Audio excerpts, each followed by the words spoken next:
Miss Mullen? Yes. Miss Mullen Cole? Here. Mr. Olensu? Here. Miss Stewart Jelinas? Here. Mr. Segru? Here. We have a quorum. All right, folks, moving on to item D, which is public comment. Those of you who have never been here before or new to the procedure, public comment is a time for the public to speak on anything on the agenda or not on the agenda. At the same time, we ask that you please keep your comments to about 3 minutes so that we can get to the transaction business on the call. In addition to that, please be respectful of the fellow RTM members as well as the rest of the community. Do not interrupt while somebody is speaking and wait till they are finished. It is also a time where we will not be going back and forth, but if it's something related, that's unrelated to the RTM, but we can point you in the right direction to get you an answer, we would also do that at our discretion.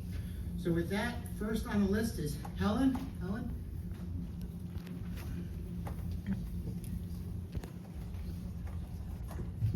Make sure the light's green and speak directly into the mic as close as you can. Thank you.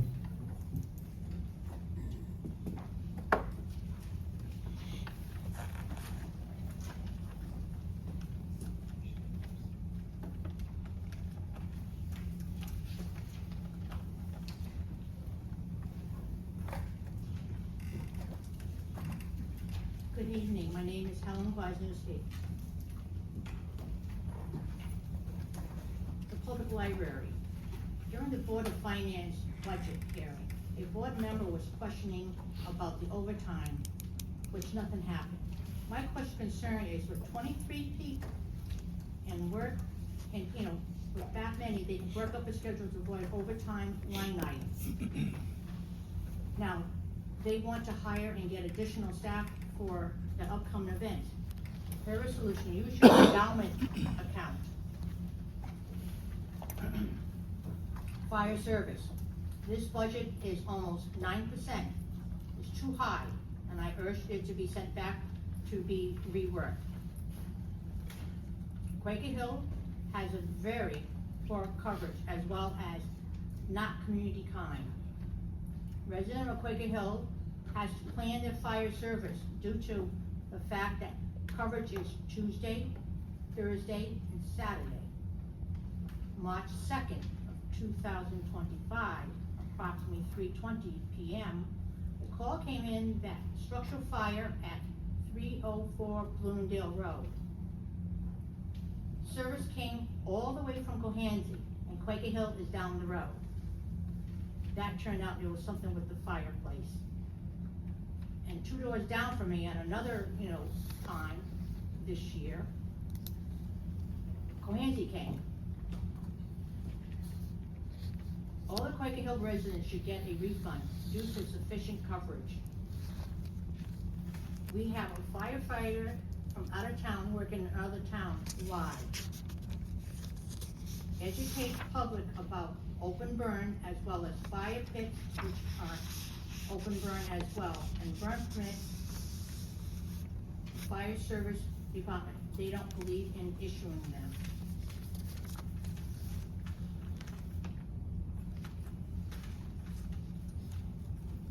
Senior services, park and rec, youth and family service, and library seems to have their hands in each other's business. Maybe consolidate them into one department, one director, one assistant. Wow, look at the money that is saved for the taxpayers.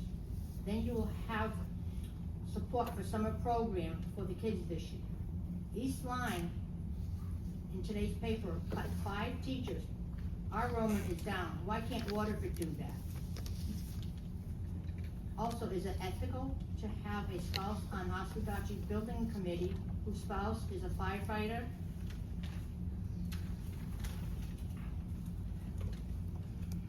In conclusion, words that we should emphasize on: accountability.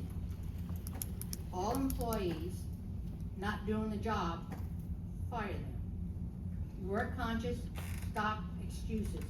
Police department sidewalk, 5 years. Need repair, still not done. Why? I see an accident coming. Are we gonna sue Public Works? Stop wasting money. Senior service has a boy in the office was told to me that way.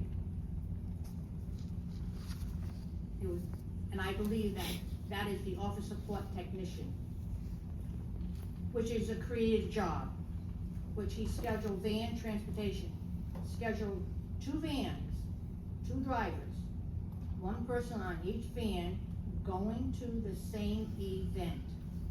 Don't care if they live on the opposite side in town. Waste of money, fuel, maintenance. He is not new to the area.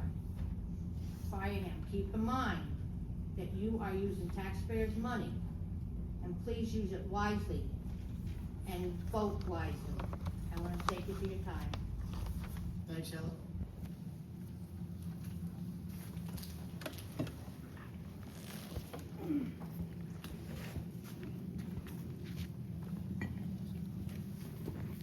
Marshall Benvenuti?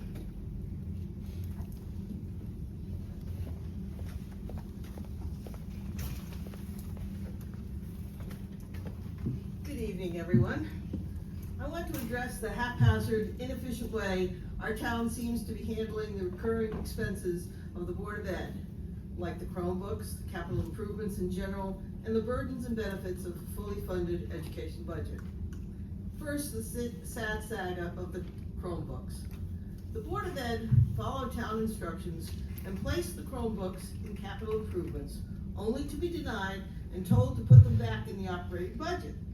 This occurred after the Board of Ed Finance Committee started to fine-tune and set the operating budget. It pushed the Board of Ed budget up unexpectedly, making the budget higher than preferred. The administration and the Board of Ed found some savings and agreed upon a budget under 5%, one of the lowest in southeastern Connecticut. Now, at the 11th hour, the RTM decided that the Chromebooks should be put back into the capital expenditures.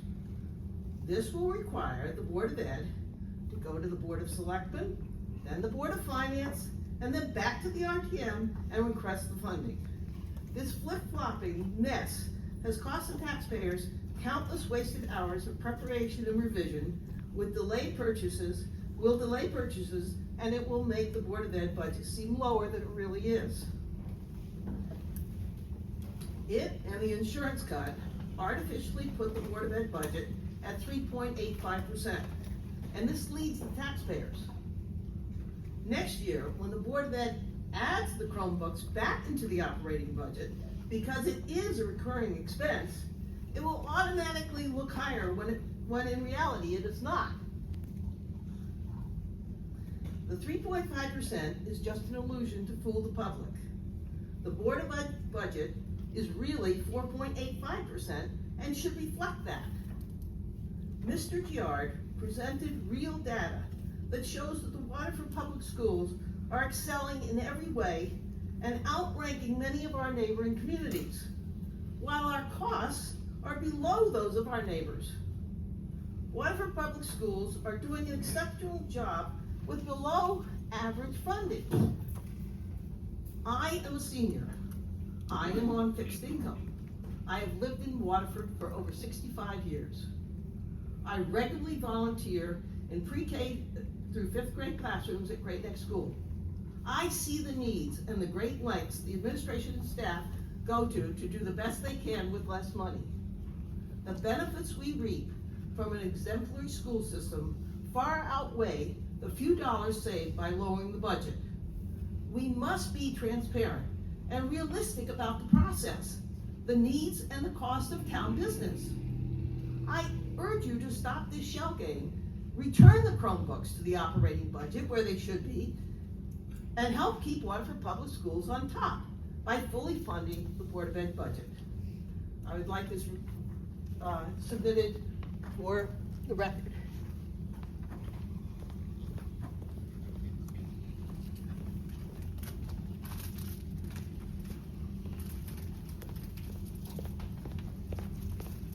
Thank you. Next is Bill Sheehan.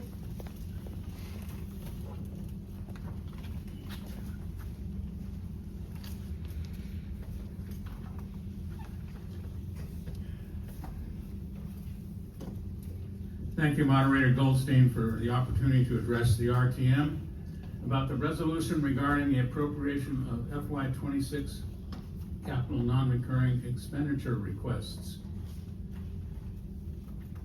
Tonight, in agenda item 3, the RTM will consider a resolution for a pilot program lasting 1 year to allow all approved capital projects within the FY26 budget to be considered appropriated without any further action of the Board of Selectmen, Board of Finance, or the representative town meeting.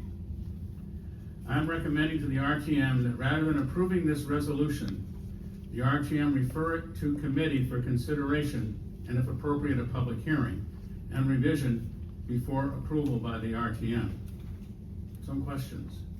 Is the backup material provided by all the expenditure requests for the FY26 budget sufficient for a final appropriation decision by the RTM? Does the appropriation of these expenditure requests impact the 19 expenditures that are currently designated or partially designated status in the CNR right now? Are there any of these expenditure requests part of a multi-year funding request that will not be commenced until all the funds have accumulated in the out years? Although this resolution only discussed the CNR funding, is there any impact on current capital funding? It is possible the Standing Committee will find other questions that need answering as it considers this resolution. If there's a rush to get the resolution passed before the end of fiscal 25, it is possible for a Standing Committee to have a meeting, decide to have a public hearing, and fit that public hearing into the calendar before the June RTM meeting. Granted, that means you'll be working for the next 2 weeks. A more leisurely schedule allowed, you could have a special meeting in June, or definitely there's enough time before the August RTM meeting. Mr. Patterson and I submitted a letter to the RTM with a proposed ordinance that might answer some of these questions if it becomes part of the Code of Ordinances. However, this proposed ordinance also needs a Standing Committee consideration, including a public hearing and town attorney review before adoption. Thank you for listening to my reasoning for sending the resolution to an RTM Standing Committee for further consideration and revision. Thank you. Thanks, Bill.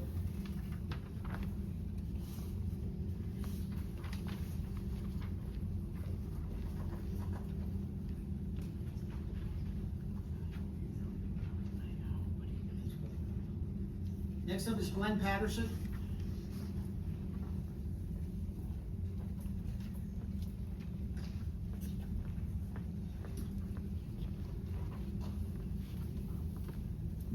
Hello, Glenn Patterson, 7 Larry Drive. Just want to take a couple of minutes. I was here last week on the same topic that Bill just spoke to. I endorse Bill's comments and as well as the letter that was sent previously. There are 2 other things that I'd just like to mention, and again, one is a follow-up to what Bill mentioned about the Board of Finance addressed those capital projects during the month of March as designated funding, not appropriating, as recommending, I should put it that way, because you guys control the purse, right? You guys are gonna decide finally, no matter what I say up here. The Board of Ed considered those projects as designation, not appropriation. And to go back to Bill's comment about, is there enough information there?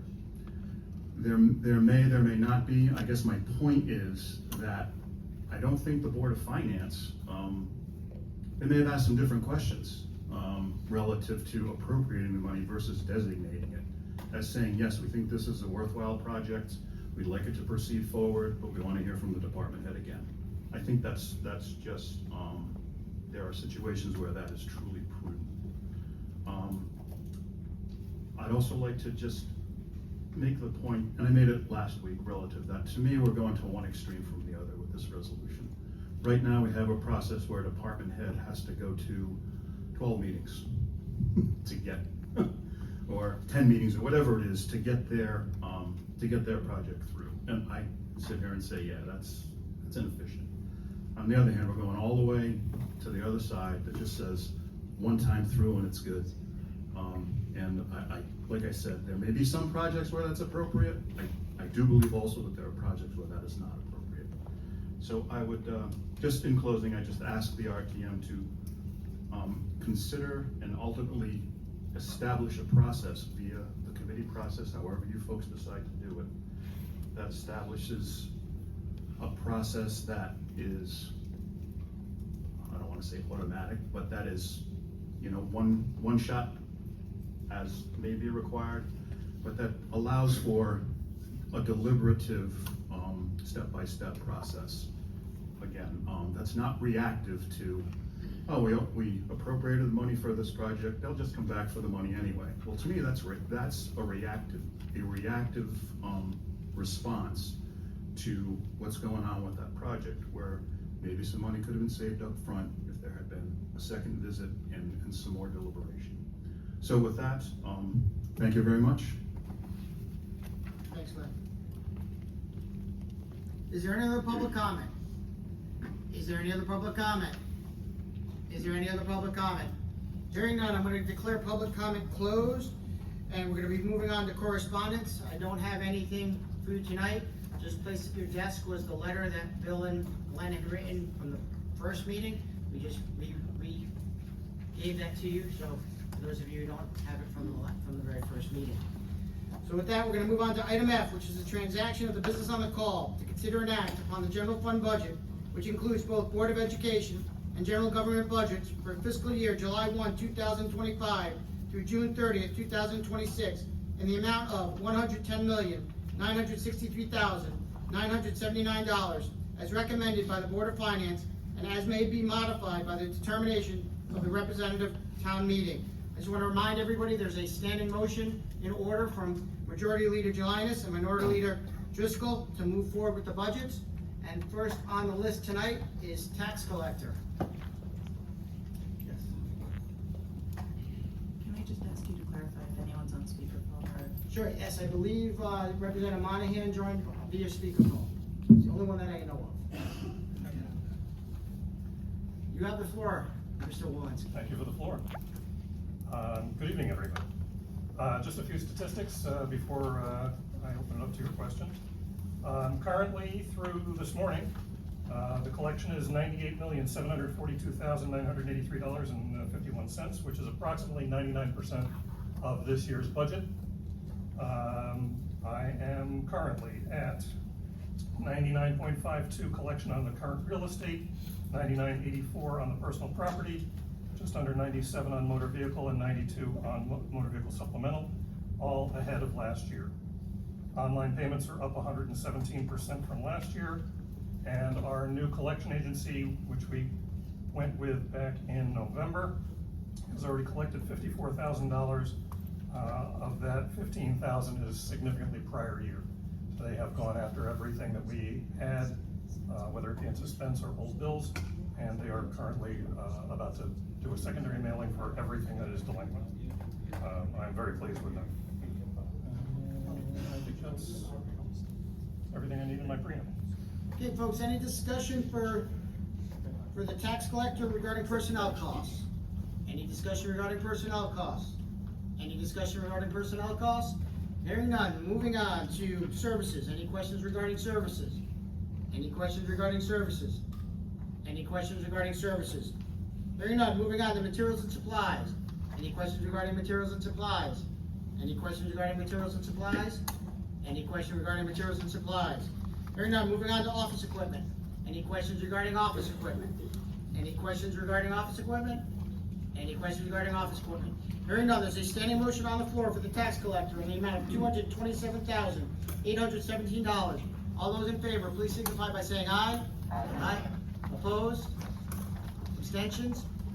Ayes have it. Thank you, Al. Thank you. You're gonna be back later tonight, right? Yeah, I've got it later on the agenda. Moving on to library, Waterford Library.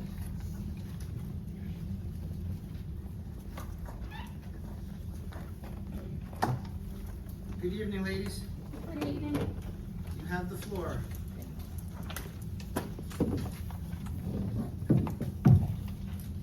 Talk a little closer this time. I was told last time no one can hear me, so hopefully I'm not blasting your eardrums.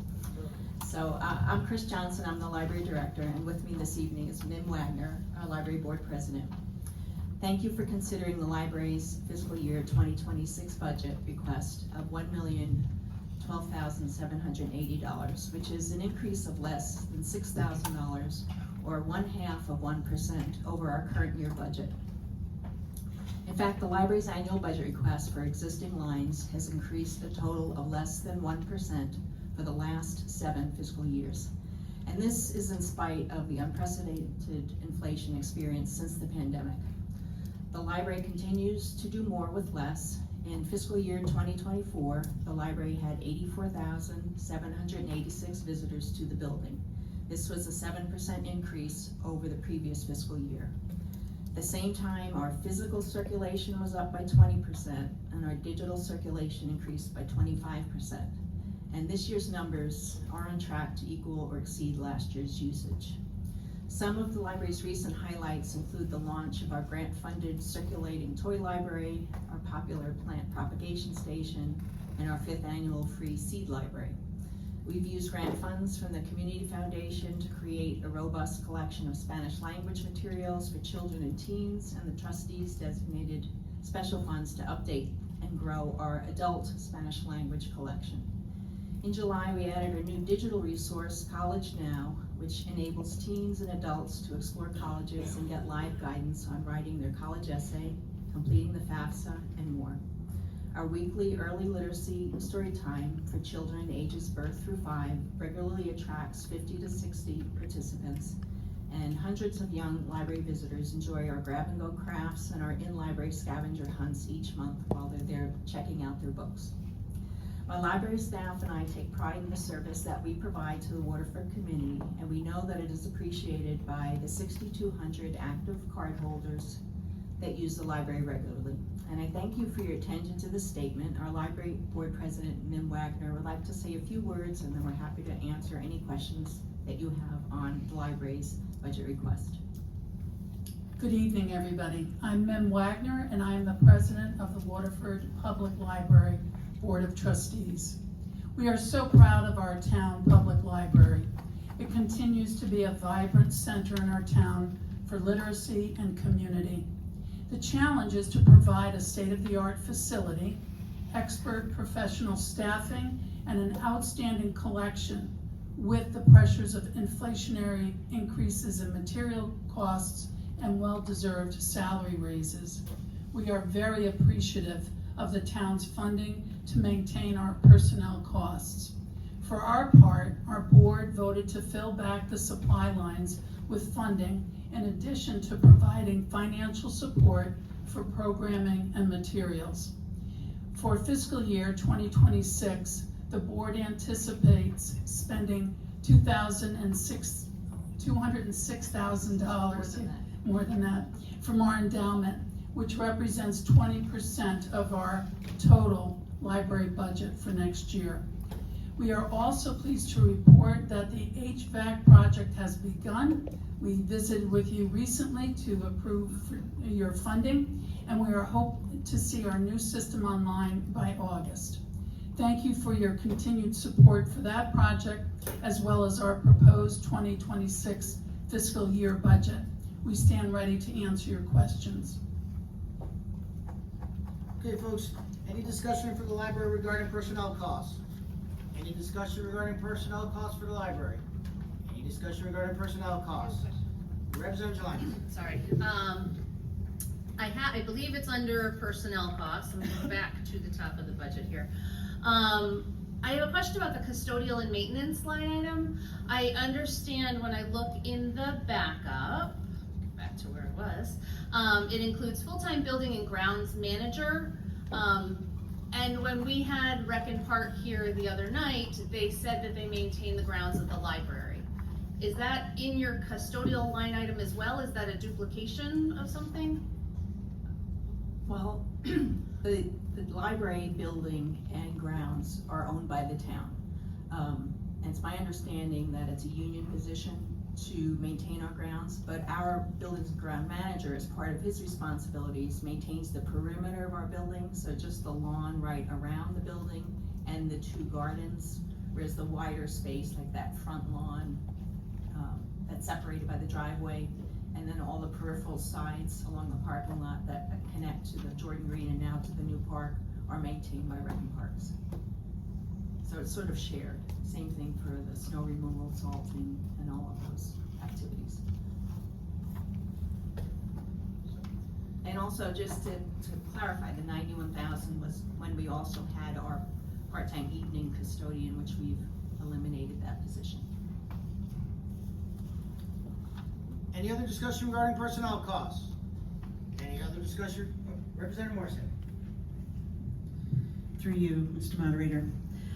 Just curious, why did you eliminate the part-time custodian position? Well, in discussion with the first selectman, we realized that all the town buildings now will be serviced by an outside cleaning service, and we thought that would be more efficient and cost savings measure for the town, so we agreed to replace our evening part-time custodian, who was mostly doing cleaning, with the cleaning service. So those duties will be handled by the cleaning service starting July 1.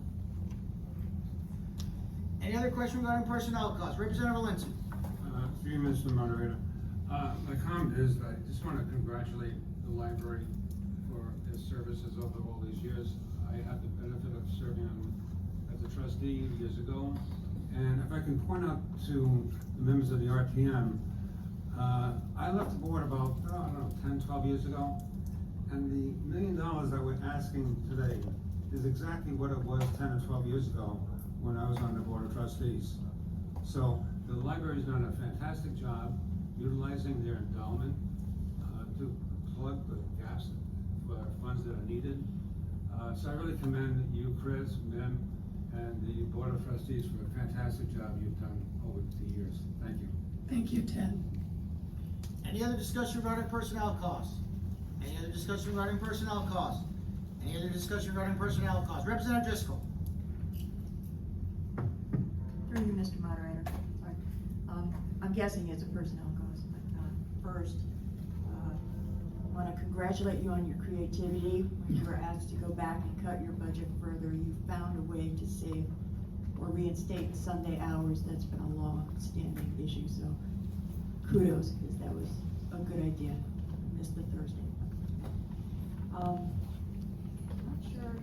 Not sure where the fines come in. But after you gave me the quotes about how the circulation has gone up, I had seen the increase in the anticipated revenue from library fines. And my first thought was, hopefully that's because more people are borrowing, not that you need to enforce harder. We've actually eliminated the majority of our fines. We're only charging fines now on what we call our red hot materials, which are a special collection that we actually rent. Again, to save money, we send back the books when they're not popular any longer, and they go out for 7 days. So just to try to encourage those folks to bring them back, because people are waiting for those. And there are specialty items like museum passes, hot spots, we have metal detectors, binoculars, all of those items that are high demand items, we charge a fine on. But none of our children's materials have fines, and our regular books and media do not have fines any longer. Any other question regarding personnel costs? Representative Fioravani. So this person that we replaced with a cleaning service, did we just fire that person, or do they still have a job? They will no longer have a job as of July 1. So my question will be to the first selectman, how many people have lost their job in town because we use a cleaning service then? Less than the Board of Ed at East Lyme. I'm sorry, say that again? One, half of a position that the library decided to reduce. I think it's that one part-time person. But I will answer the question for you about why does this make sense, is probably a better way to ask the question. Because 24/7, I don't need a director coming in on a day off on a Saturday night to clean a mess up, because they don't have somebody there, where the cleaning service will provide that type of coverage so people can be home with their families. So I'm hoping, like all the other town buildings, this will be a benefit. And it's why we didn't touch the full-time position, and they didn't either. Thank you. Any other discussion regarding personnel costs? Any other discussion regarding personnel costs? Any other discussion regarding personnel costs? Hearing none, moving on to services. Any questions regarding services? Any question regarding services? Any question regarding services? Hearing none, moving on to materials and supplies. Any questions regarding materials and supplies? Any questions regarding materials and supplies? Any question regarding materials and supplies? Hearing none, moving on to equipment. Any questions regarding equipment? Any questions regarding equipment? Any questions regarding equipment? Hearing none, there is a standing motion on the floor for the Waterford Public Library, the amount of $1,012,780. All those in favor, please signify by saying aye. Aye. Opposed? Abstentions?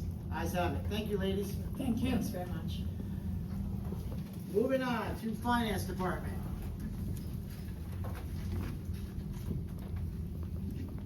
Kim, do you have a brief presentation, or you just want questions? The only thing I want to highlight is that our primary goal and priority is to increase efficiencies, as it has been the last couple of years, and this year, we are working on implementing integrated payables, which is, we're no longer gonna cut checks, so we'll save money on postage, envelopes, and the like. Everything will be through ACH. We're also trying to use a P-card system so that we can pay with a credit card, so we get cash back as well. Hopefully by July 1st, we'll have that ready to pilot. Other than that, I stand for questions. Okay, any questions, folks, regarding personnel costs for finance? Any questions regarding personnel costs? Any questions regarding personnel costs? Representative Childs. Through you, Mr. Moderator. So my question is around, we had a discussion the last couple of years around IT being under the umbrella of finance, but they're not listed as staff. How are they two separate departments, but they fall under your department? I guess is my question. Correct. It's easier to track individual IT costs. That department was separated many years ago when we had the IT committee that oversaw that, and when that committee was dismantled, when we got our own IT department, they put it under finance, but we still continue to budget separately, so we be able to track all of our infrastructure costs, as well as staffing for them, and all of our software and hardware costs. Okay, thank you. Any other questions regarding personnel costs? Any other questions regarding personnel costs? Any other questions regarding personnel costs? Hearing none, moving on to services. Any questions regarding services? Any questions regarding services? Any questions regarding services? Hearing none, moving on to materials and supplies. Any questions regarding materials and supplies? Any questions regarding materials and supplies? Any questions regarding materials and supplies? Hearing none, moving on to office equipment. Any questions regarding office equipment? Any questions regarding office equipment? Any questions regarding office equipment? Hearing none, there's a standing motion on the floor for the Finance Department, the amount of $784,326. All those in favor, please signify by saying aye. Aye. Aye. Opposed? Abstentions? Ayes have it. Thanks, Kim. Moving on, Board of Finance. Board of Finance. Kim or Glenn, or both?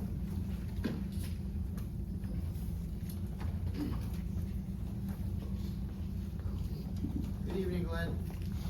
Good evening. Have a presentation, stand for questions, what would you? Just that, well, the elephant in the room is of course, the expenses for the town audit that appear in the Board of Finance budget. And ask the RTM to please fund that. So we can do it. Any questions? Any questions for Glenn regarding personnel costs? Representative Driscoll. Through you, Mr. Moderator, that audit, do we have to do it? Yes, we do. Thank you, that's what I want to hear. Any other questions regarding personnel costs?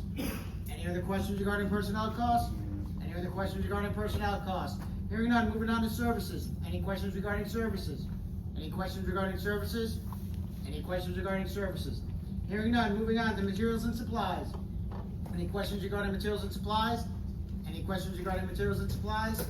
Any questions regarding materials and supplies? Hearing none, there's a standing motion on the floor for the Board of Finance in the amount of $83,608. All those in favor, please signify by saying aye. Aye. Opposed? Abstentions? Ayes have it. Moving on to legal department.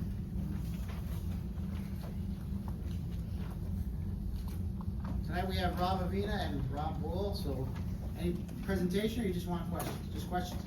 All right, folks, any questions regarding personnel costs or services for legal department? Sorry, any questions regarding services?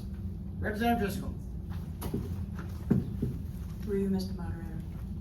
Am I asking, which Rob am I asking? Probably Avina. So I was gonna ask you if you give me an update on the actual expenses, but I got the sheet yesterday, so, I know we're already at close to topping out, and we have 2 months to go. So, my question is, not that I am averse to reducing the budget. What is the thought process that we would require less? I mean, we've had much higher in the recent past. So we are just anticipating no contracts coming up, no disgruntled whatever's filing a lawsuit, or a more judicious use of our town attorneys.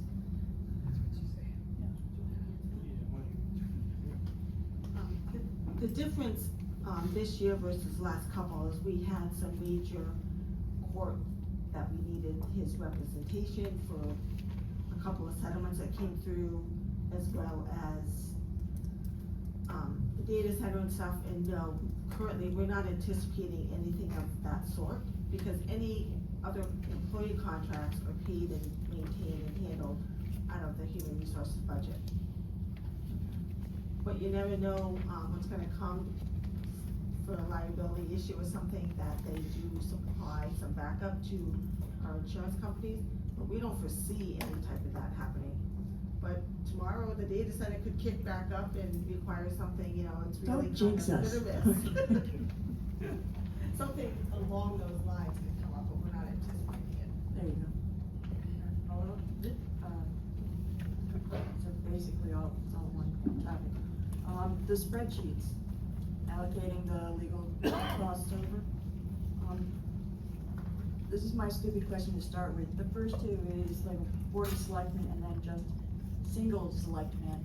Is that single one the first selectman or is that? So he was able to allocate most of the costs to the full board. There's also a change that is happening effective 7/1.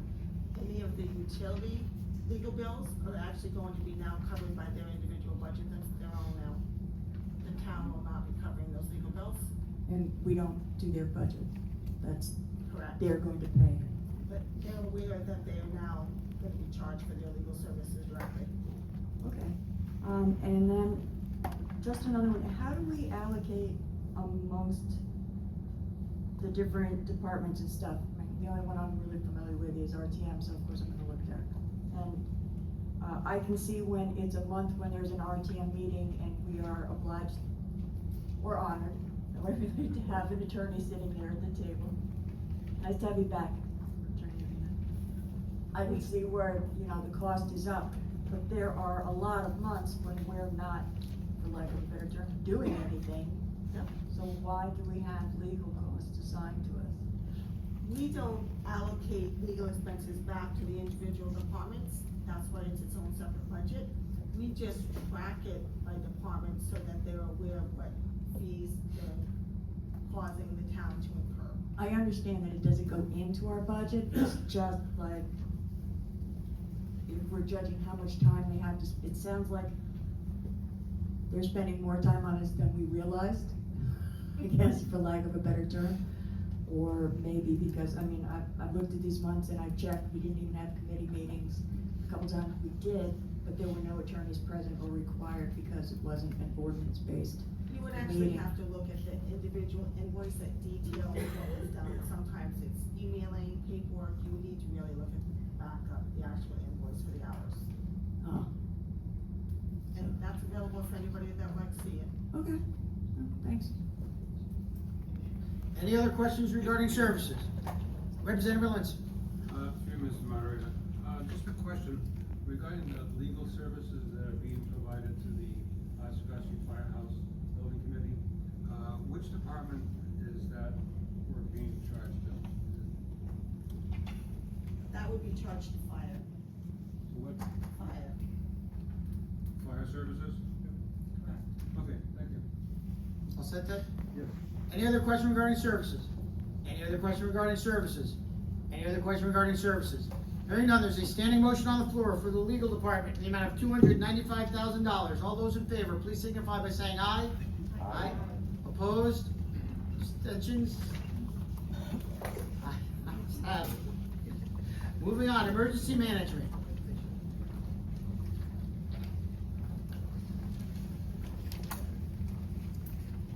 Good evening, Steve. You have a brief presentation? I do, thank you.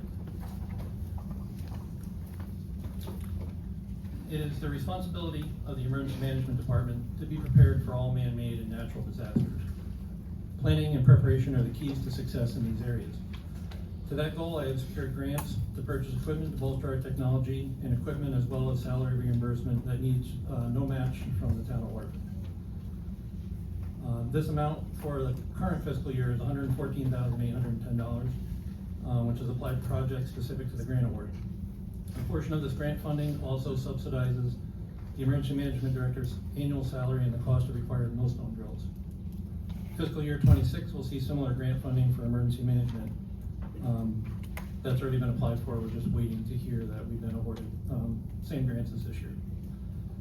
Management of the Emergency Communications Center with 13 full-time and part-time dispatchers, as well as its equipment, are also covered under the Emergency Management Department.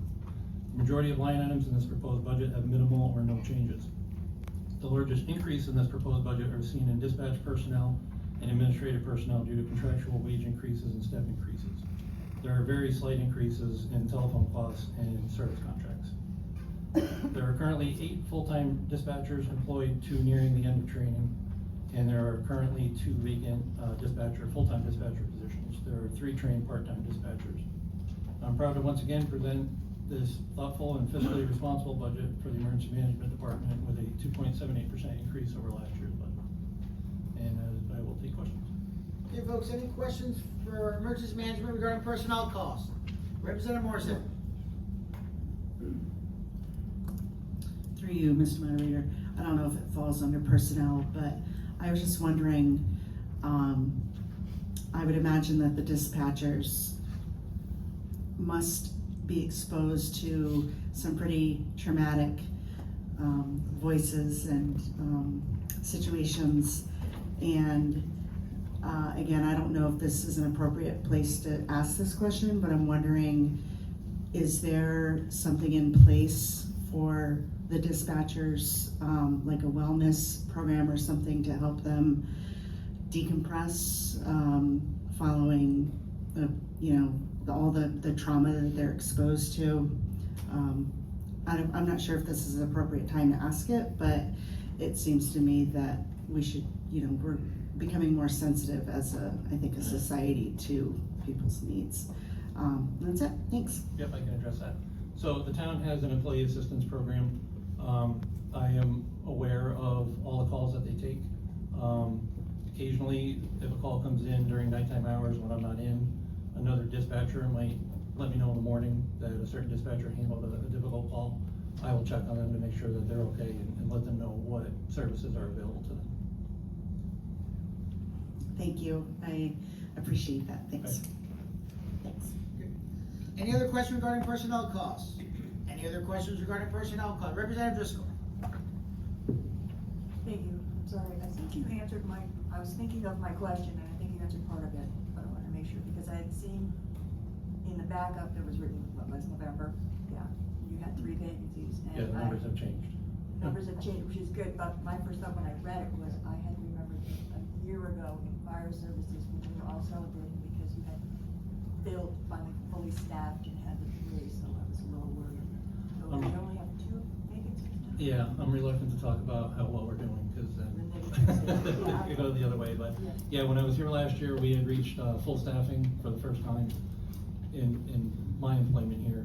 Now, a year later, we had gone through a period where some people had left employment and we had to fill positions and train, and that's a long process. We were able to hire 2 dispatchers who are already state certified. They needed little training, and that was a huge help to our dispatchers that were working a lot of overtime on vacant shifts.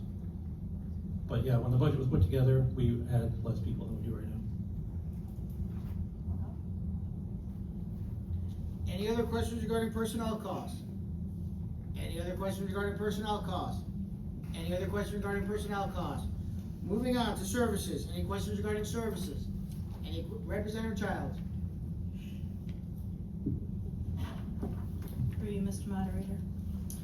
So my question is, from page 13, where it talks about 12,000 for battery replacements.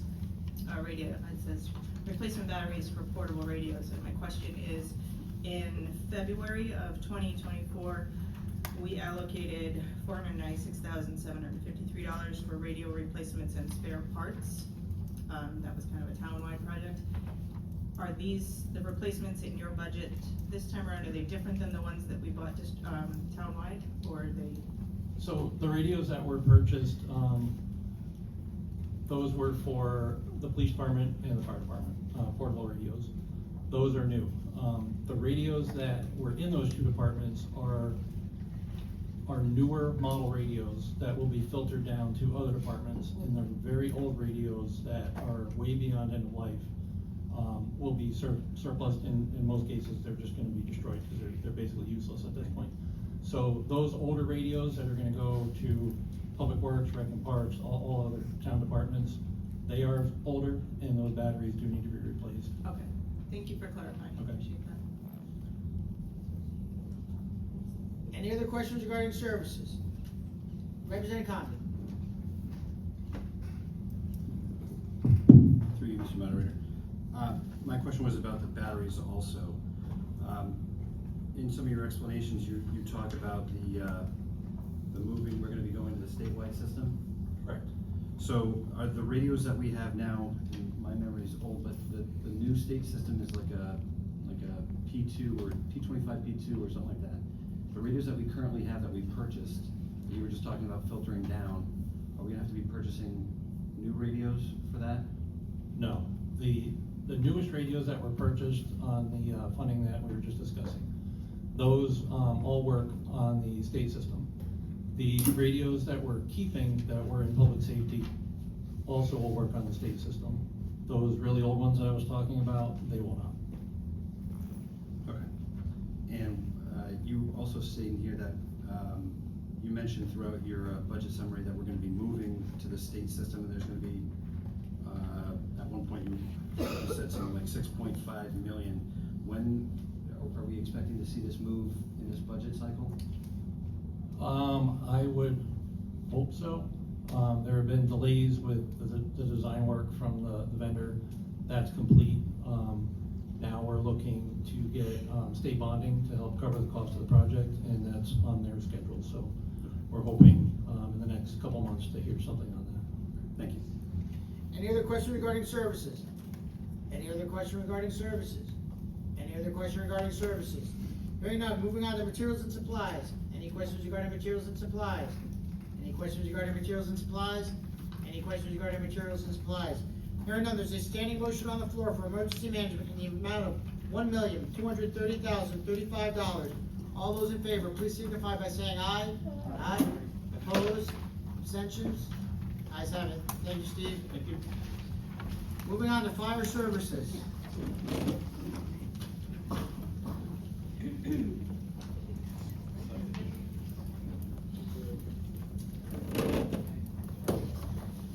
Good evening, folks. You have a brief presentation?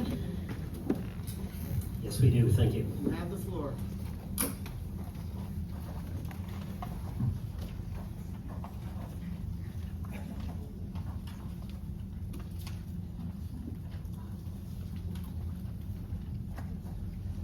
Good evening. Just in case, Steve Dubicki, the Fire Marshal, and Linda Finnegan, the Office Manager. As we prepare for fiscal year 25-26, the progress we have made over the last 3 years has been tremendous in fire services.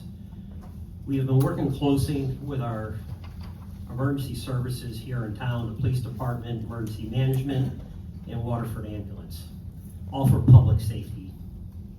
We continue working with our volunteer chiefs in recruitment and retention, which has been very challenging as volunteers across the state are in very short supply. Retention is the big problem. Volunteers do not stay around like they used to. On average these days, a volunteer stays around for 1 to 3 years, and cost of training continues to climb. We have supplied new pagers for our volunteers to meet our new needs with new technology, and you just heard some more information about the radios. All of our personnel and fire services have been upgraded to our new radios. The Fire Marshal's Office is working on a vast amount of inspectable properties. We are bringing new technology for plan review to the Fire Marshal's Office. The marshals are busy inspecting new construction and current inspectable properties and reviewing plans that we are now charging a fee for. Our marshals are working close with our fire captains, working on hazards in our community, completing pre-plans of new developments and buildings in our community, and getting the information into our tablets that are on all of our apparatus. We continue an aggressive training program for our firefighters, some of this which has been funded through federal funds of $96,000 that we just finished up training with, delivering 4 specialized courses and allowing us to purchase some rescue equipment. Fire Services continues to gather data understand where we are with our services to provide and assist us in future budgeting and planning. In this past fiscal year, we saw a 6% increase in calls over fiscal year 23. We continue to support and equip our dedicated fire police with new safety equipment, training to meet the standard of traffic incident management, and supplying pagers and radios for safer operations on the roads. Thank you for your time. Thanks, folks. All right, folks, any questions regarding personnel costs? Representative Driscoll. Through you, Mr. Moderator. Gonna do it one more time, am I? Yes. Okay, so, I just wanna ask, because I have the sheet that was, done at the end of last year from the HR department. It's a staffing sheet, tallies up everybody, and I was kinda surprised when I saw for fire services, it reported that we had 21 and a half full-time firefighters. So I couldn't make the math work in my head. I believe we have 15 full-time firefighters. I know the number of part-time has varied over the occasional fire services review meeting. You've given us updates, they go up, they go down. Correct. But where are we today? Today we are at roughly 7 part-time. You have 16 career staff, 3 of those which are captains on our shifts. Okay, so 3, so that's more than the 15 that we had reported for last year. Correct. We, as I recall, we were pretty excited to be hiring 3 last year, but we've only hired 1. That's all that was allocated in the budget was 1, and that individual was brought on February, March, and we are looking to hire with this budget, should it be approved, 2 more. So we add 1 more person onto each group. To add 2? Yes. Because I know it said that in the backup for the Board of Selectmen's budget, but it didn't say that in ours. I know things changed as they traveled through.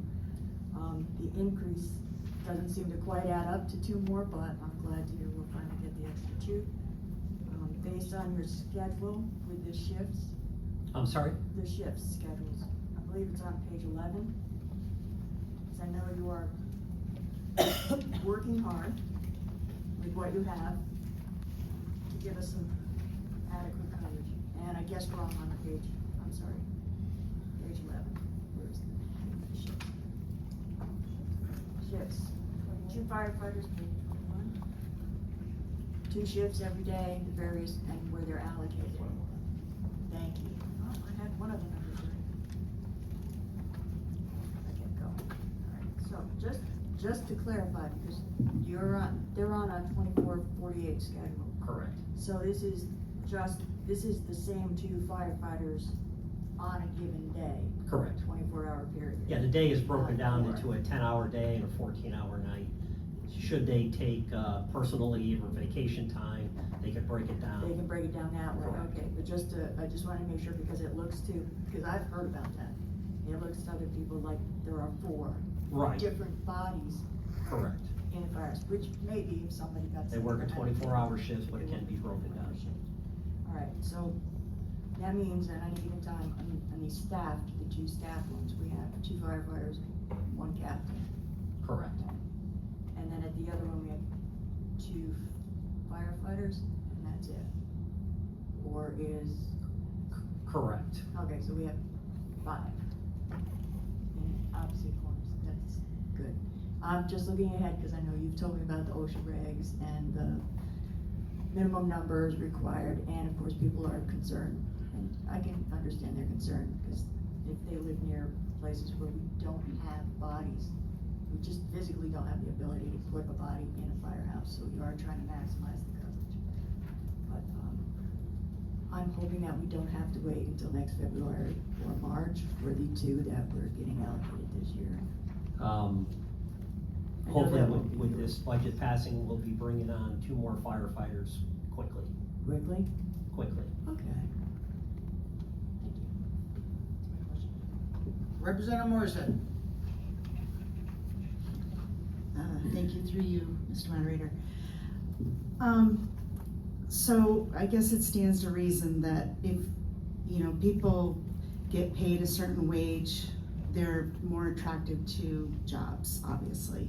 And I've read some articles that there is this just across the country, and I think you and I have spoken about this, about just an overall lack of volunteers, of, people coming in to be paid firefighters. So I guess my question is, who sets the hourly rate for the paid firefighters? And has there ever been discussion around making it more competitive in terms of like the surrounding towns? Because I'm willing to bet if we paid, a bit more, then we would probably have a much bigger and better pool of applicants. And I personally would vote for any budget that was brought before me regarding funding the personnel. Thanks. I am honored and proud to say that everything that you just mentioned, we have addressed. With our last labor contract with fire services, working with the first selectman, HR, the town attorney, we have done just that. So we were lacking behind with our starting pay for our firefighters. We were like one of the lowest in the state, if not the lowest. So to attract firefighters here was very challenging and made it very difficult. We have addressed that in our new labor contract. That shows some of the increases that we have in this budget. But when we did an advertisement for firefighters, we had good applicants and many to pick from.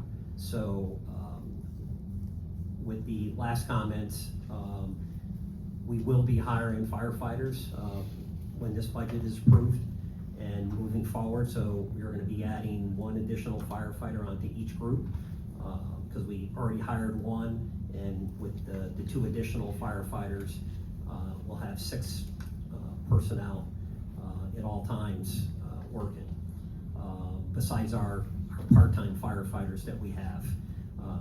But we did address those issues in this last labor contract. The labor contract does also dictate the pay scale and how it's set and their raises and there, so all of that is negotiable. Yeah, all right.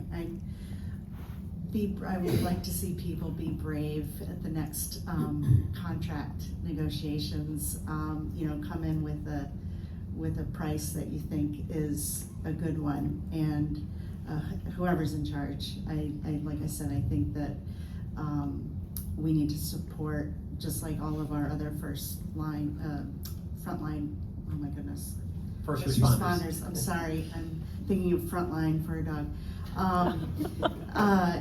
The first responders, I'd like to use some shock collars. that's, okay, well, we can maybe put that in the budget, but thank you, for your services. I hope people feel, confident enough to come forward with a fair price.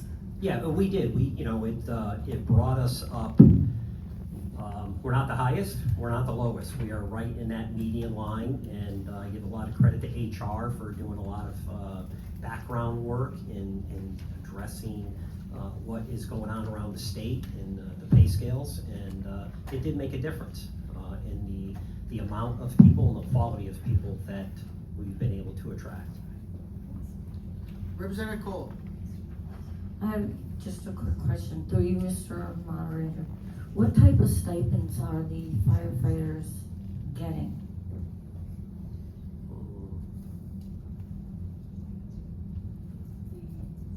Oh, you're talking about our volunteer stipends.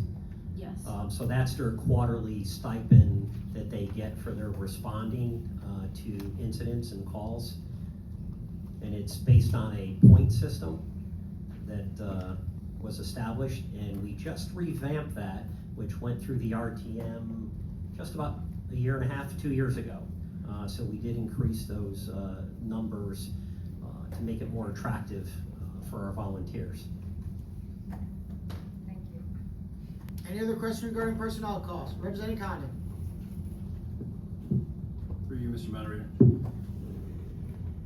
Chief, just a quick question regarding part-time or full-time salaries. So the increase, we're going to be seeing 2 more firefighters to bring us up to 6 a shift. But on page 21, the schedule that you give us doesn't include that, even though you budgeted for it. And the part-time money looks like if you go off expended, it's in market there. So am I to assume that we're going to see the part-time hours remain, and that this body will be going to the Cohansey Fire Station? Correct. Okay, so we're gonna go to 3 at Jordan and 3 at Cohansey. 3 there. And we, as far as our part-timers go, we're also increasing another day up at Quaker Hill. Okay. Which day is that, sir? We're actually gonna pull some reports and look and see which is the busiest days. I think the last time we ran it, believe it or not, it was a Wednesday.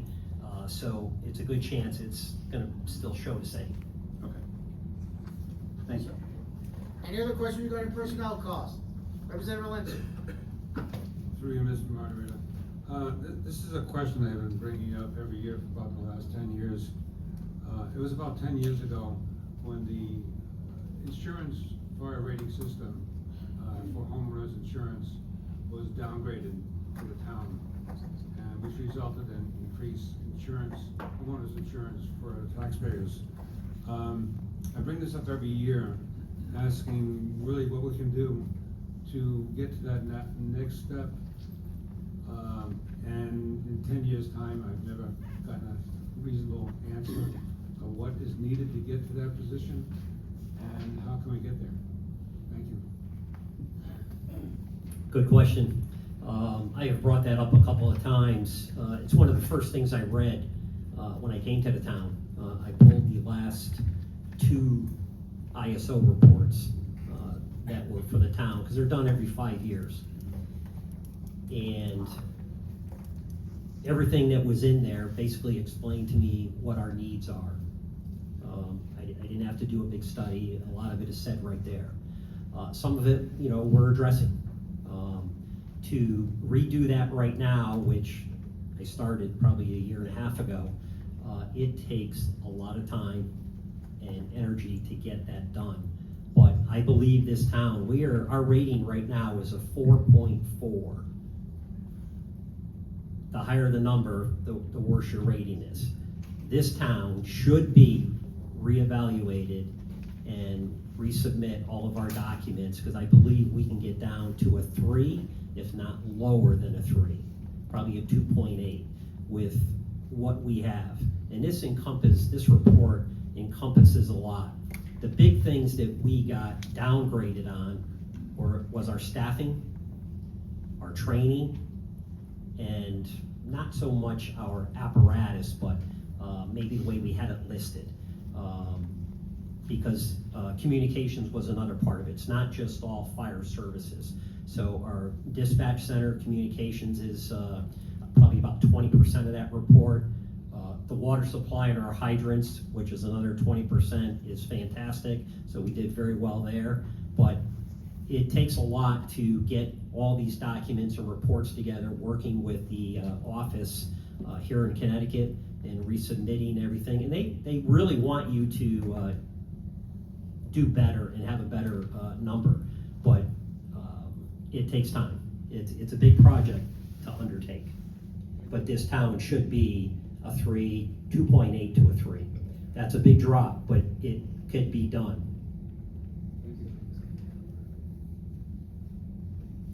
Any other question regarding personnel costs? Representative Morrison. Thank you, through you, Mr. Moderator.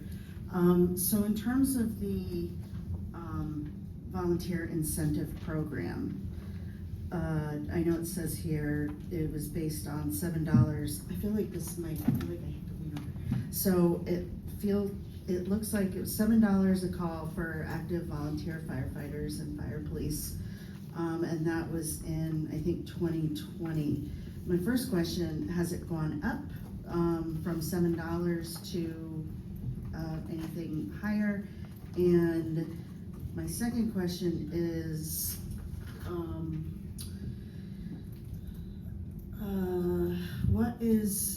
so it gives volunteers better benchmarks in responding and training. Have you guys been able to collect any data around if this particular $7 stipend has been beneficial, or that's it? Yeah, thanks. No, I know where you're going with that. It's been very challenging. The whole point was to have a better incentive program for our volunteers, to get them to respond more, to train more. That whole program was based on training, a lot of it, to incentivize them to do more training, which they would earn points for. Previously, we would bring on a firefighter, a new volunteer, and if they wanted to get more active and be a firefighter 1, they would go through a 180-hour program over 6 months, and we gave them 0 for that. So now we had these incentives where it was based on the hours that they were putting in through the fire academy or Eastern Fire School, and we would give them that incentive. So somebody going through Fire 1 could get $550 basically for going through the program that never got anything before. And then each fire program had an incentive to it. So we did see some increase in the training part a little bit. What we really wanted to see was more activity and attract more volunteers. It hasn't really worked. And it's not just here in Waterford. This is a problem statewide, countrywide. And, Connecticut is really feeling the brunt of it over the last couple of years, and it is getting worse. I don't know if you just saw the reports that came out from the state through OPM and the comptroller up there that, there's a 63% reduction in firefighters across the state. Well, we're a part of that. And so the incentive program, our very active volunteers that we have, yes, it made a difference with them, but as far as attracting and keeping newer volunteers, very, very little input or increase with that. Yep, Representative Driscoll. If I can impose, I just wanted to add a piece of information, because I think it's a follow-up question. So for Representative Moore to have the $7, that's been a steady price since 2020. The $7 is basically, according to federal law, that's as high as we can go at this point. It must be, there's a very complicated formula, I don't think any of us have even seen it. Yeah, there you go. But it's based on what our salary is for our community. We cannot go above that limit, so that's why it's only 7. But we can assign various points, they collect points to get an extra 7, not just for going on call. So we do what we can while still keeping them volunteers for the letter of law. Representative Khan. Through you, Paul. I just have a quick question on the ISO report. In the backup, it says January 23 is when the reevaluation process began. Do we have like an estimated time frame of when that will be completed? No. It's basically undertaking a very large project to get all that done. It's a lot of documentation, a lot of reporting, gathering information to put all that together. I don't have a time frame for you. Any other question regarding personnel services? Any other question regarding Representative Driscoll? It's not really personnel services, but it involves certain personnel in the backup. I just wanted, one, thank you for this very detailed incident report. This is more detailed than we've ever gotten before, especially like the no bomb incident. That was good to see. But it did the math at the end because I saw all the activity. I know our guys go out, the career firefighters also go out when there's a rescue call, when there's a car accident, not necessarily a fire. So to see that there were, 2,898 incidents last year, did the math, that's 8 incidents a day. I know when people think about firefighting and why do we need that many, they go, but there's hardly ever a fire.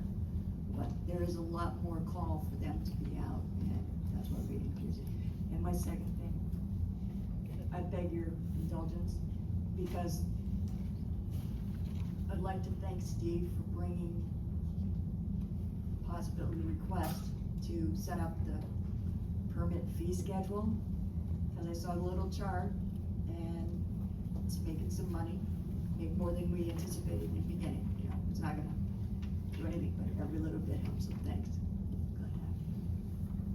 Any other questions regarding personnel costs? Any other questions regarding personnel costs? Any other questions regarding personnel costs? Hearing none, moving on to services. Any question regarding services? Any question regarding services? Any question regarding services? Hearing none, moving on. Any questions regarding materials and supplies? Any questions regarding materials and supplies? Any questions regarding materials and supplies? Hearing none, moving on to equipment. Any questions regarding equipment? Any questions regarding equipment? Any questions regarding equipment? Hearing none, there's a standing motion on the floor for fire services in the amount of $3,958,130. All those in favor, please signify by saying aye. Aye. Opposed? Abstentions? The ayes have it. Thank you, folks. Thank you very much. Moving on, Board of Police Commissioners.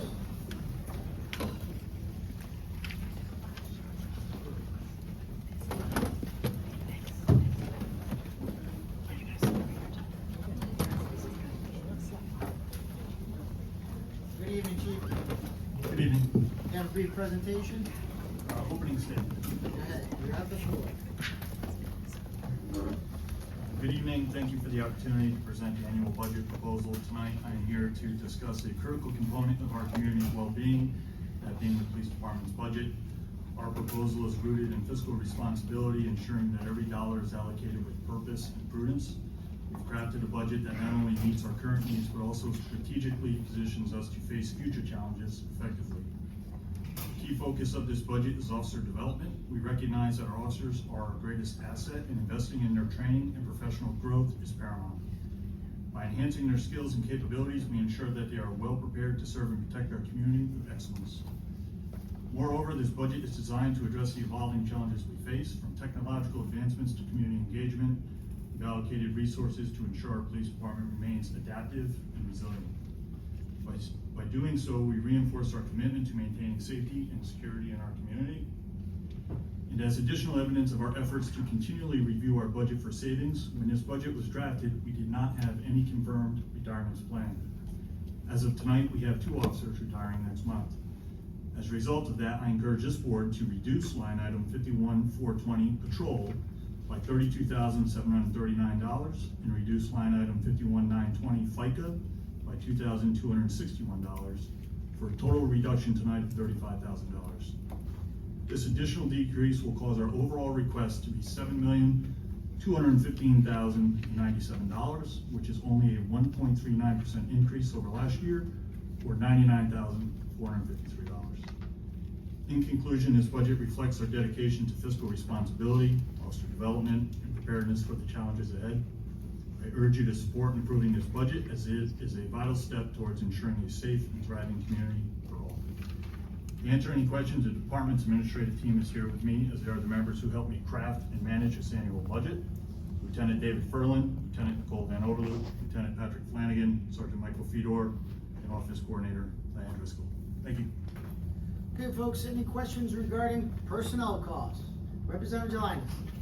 So I'm assuming that this falls under personnel costs. As the chief stated, I'd like to make a motion to reduce this budget by $35,000. So, folks, because we're doing line items, so Yep. I believe we're doing. Thank you. Mark, correct me if I'm wrong, 51420?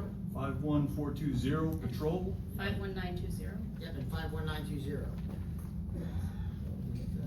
51420 will be reduced by 32,000. 32,739. 32,739. And then the corresponding FICA 51920 will be reduced by $2,261 for a total of $35,000. Any discussion? I need your second. Any discussion? Yeah, Representative Morrison.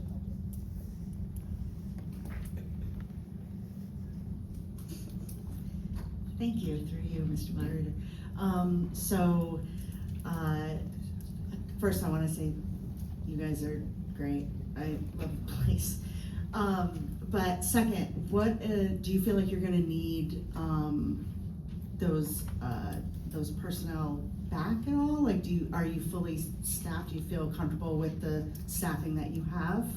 So we are not fully staffed. We have a hiring process ongoing now for our vacancies, but we are replacing 2 top-tier paid officers with 2 new recruits. So the actual savings is $65,000. We feel comfortable reducing by $35,000 because with empty positions comes vacant shifts, and with what we retain will allow us to fill those vacant shifts. That will give us approximately 73 7-hour shifts that we can fill by keeping the remainder of that $65,000. All right, thank you. Yep. Any other question regarding personnel costs? Representative Condon. Through you, Mr. Moderator. Chief, you say that the CBA causes a 2.75% increase. And I just want to make sure the math is right. So, barring what you just said about the reduction, I'm just going to work off the numbers that were in the packet. I can't do math that fast. So you have about 60K in officers traveling steps.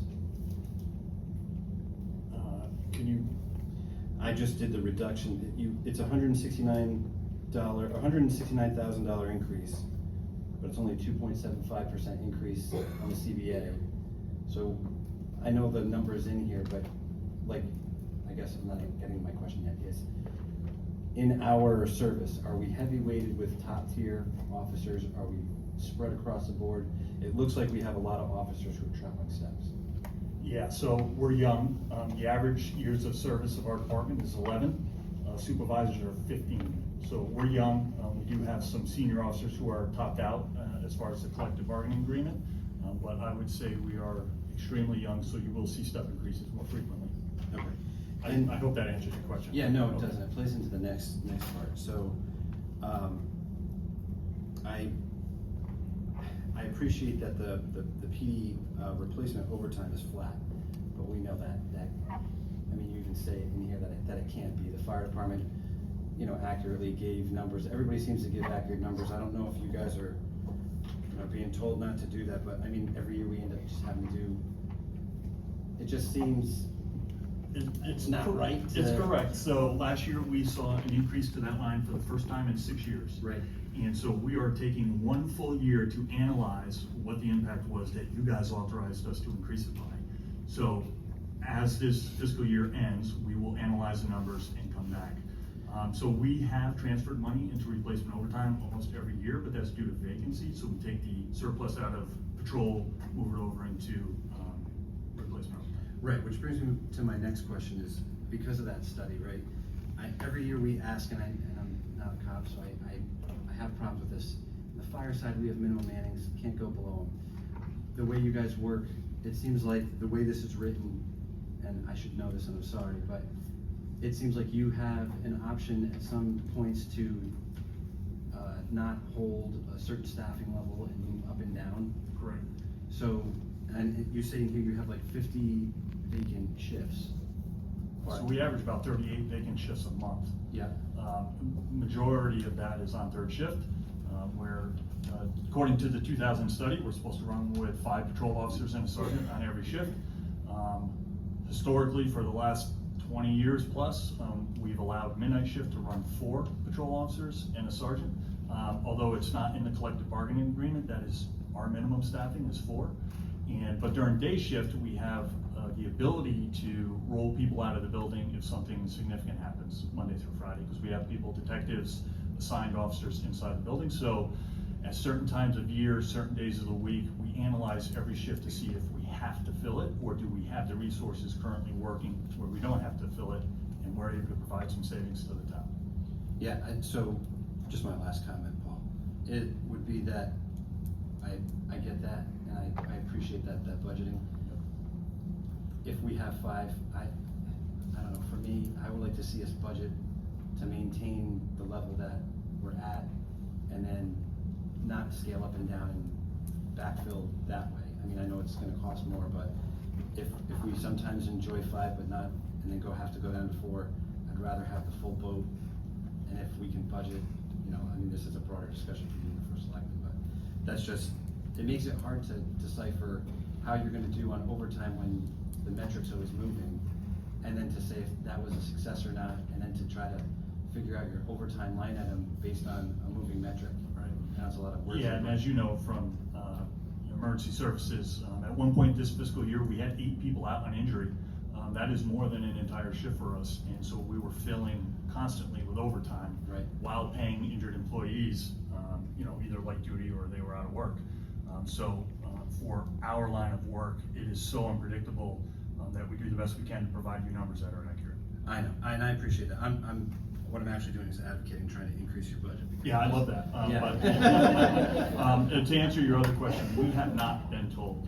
This is a budget that this team here has crafted. We ask for what we need, no more, no less. I appreciate that, sir. Thank you. Representative Driscoll. Thank you, Mr. Moderator. So first, my first observation is I really appreciate you saying we have a young police force, because I saw the new hires and I really enjoyed that you were saying that like you were one of them. My second question is, how much overtime is this entourage taking? Because every time you come up, you add another person. So this is the standard team. There is some cost in front of you tonight, but that is budgeted in. So this team, if this board has a question, someone here should be able to have that correct answer for you. So, if I can interrupt for a second, Representative Driscoll, there's a motion on the floor, so I want to get that done out of the way if that's possible. I'm sorry I took up so much of your time. That's okay, we can continue once we get one motion done at a time. All right, folks, so there is a motion on the floor to reduce line item 51420 by 32,739, and in FICA, in correspondence, 51920 by $2,261, for a total reduction of $35,000, which would put the total amount for that series subtotal to $6,639,360. All those in favor, please signify by saying aye. Aye. Opposed? Abstentions? Ayes have it. Thank you. Nope, I think everything was all. All right, moving on. Do you have an answer to Representative Driscoll's question? I'm sorry, what was the question? Did you have a question or was it just a statement? Oh, you did, okay, just checking. No, I don't. Thank you. Any other questions regarding personnel costs? Representative Rachel. Not a question, but a quick comment. I just want to thank you guys from Senior Services. I think Danny's back there, she'll agree. You guys go above and beyond by donating your lunch break, because I've heard people say you come get paid. You do not. You're on your lunch break to volunteer. We know you guys better than almost any other department because you probably come once a month, and we really count on your help, and I want to thank you guys for that. And poor Officer Furland, who has to come deal with us complaining about the traffic, the Friendship School speeders. So, yeah. But it means a lot to the seniors to see you guys. They feel they feel like you notice them, and they like to see your face, especially in the EMS and fire as well. You know, thank you to all you guys, because we also work closely with the other departments. We get referrals, you know, for our seniors, and working together with you guys, all three departments, has really been great, so thank you very much. Thank you, we appreciate that relationship as well. Any other questions regarding personnel costs? Any other questions regarding personnel costs? Any other questions regarding personnel costs? Hearing none, moving on to services. Any questions regarding services? Any questions regarding services? Any questions regarding services? Hearing none, moving on to materials and supplies. Any questions regarding materials and supplies? Any questions regarding materials and supplies? Any questions regarding materials and supplies?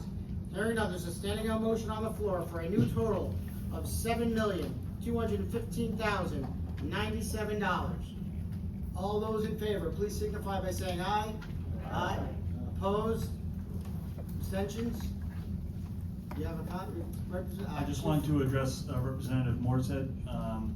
We have a cross-department wellness team that reaches out into dispatch, as well as a chaplain program that reaches out into dispatch, as well as a comfort dog that reaches out into dispatch. So your concerns about wellness with first responders, we reach out into other departments, including fire and dispatch. Thank you so much. That's great. Thank you. All. Thanks, guys. Moving on, information technology.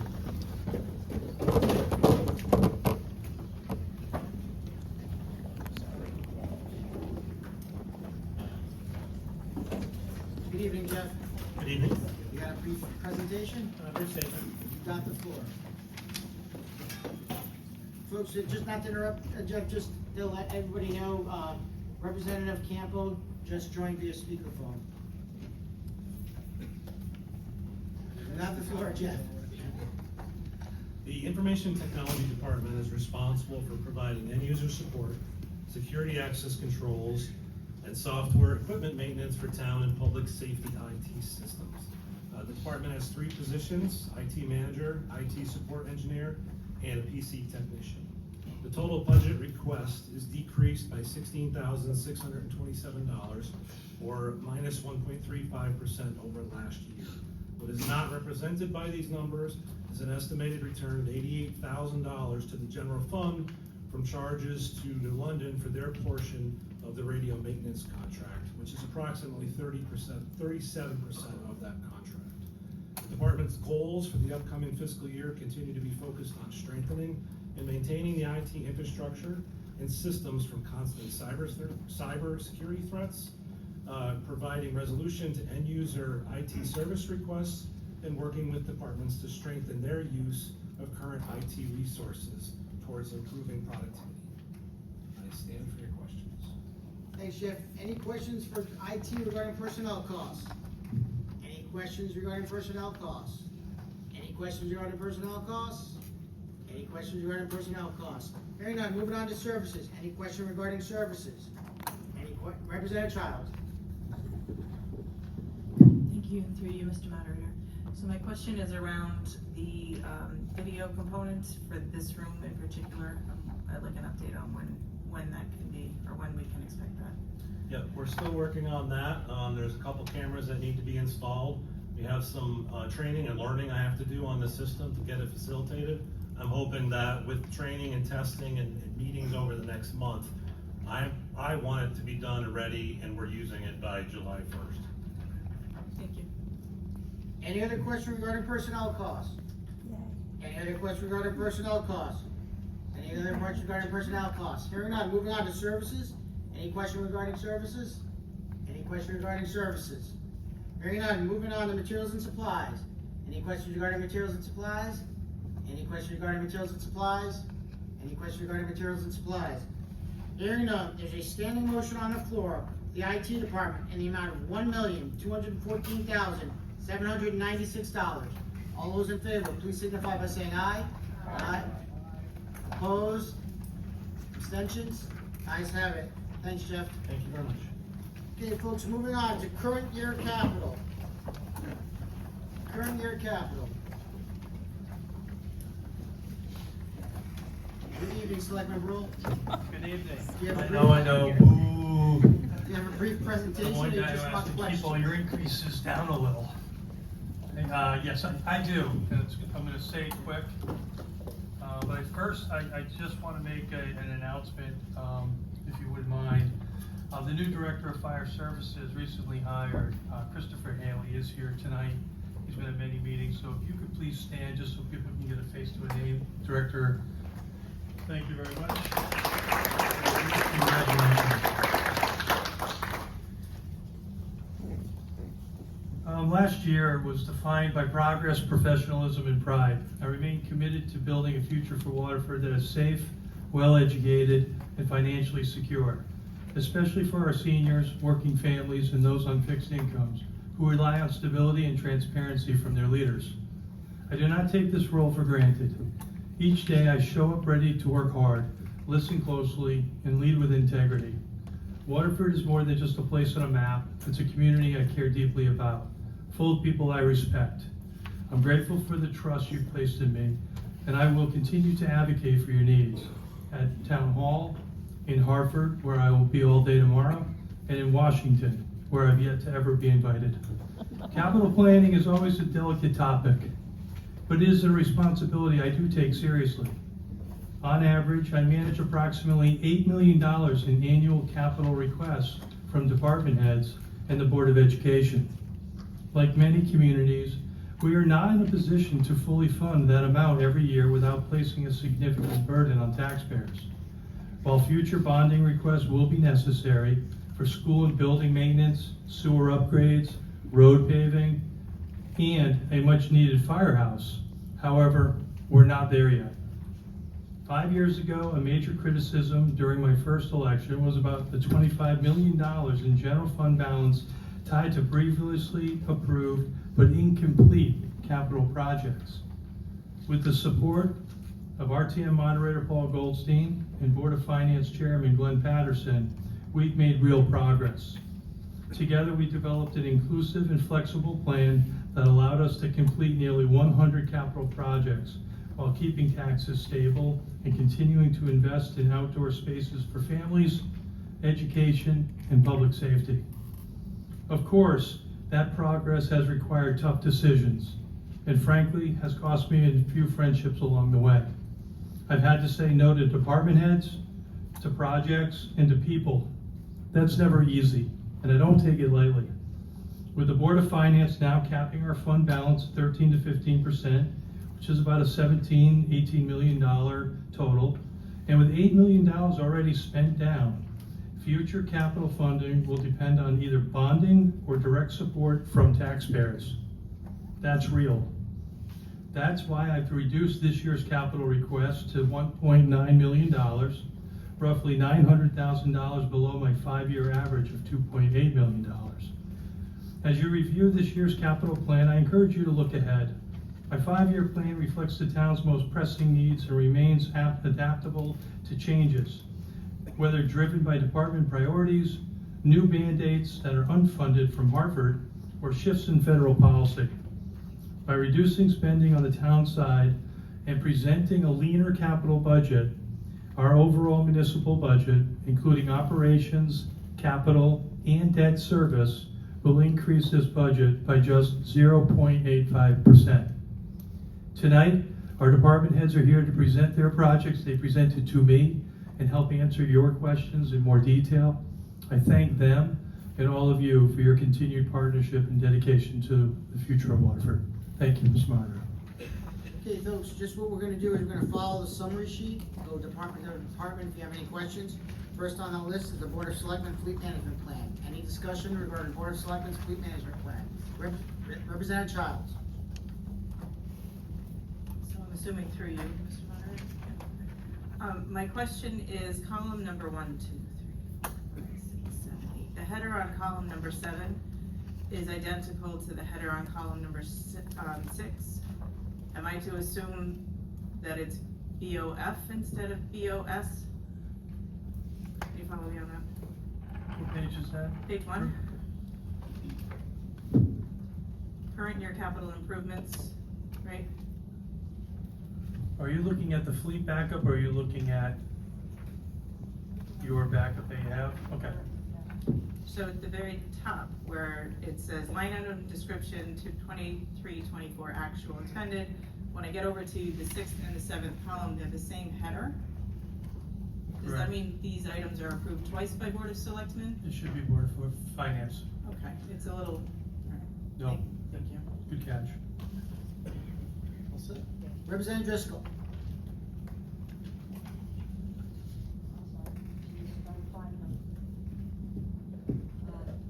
Through you, Mr. Moderator.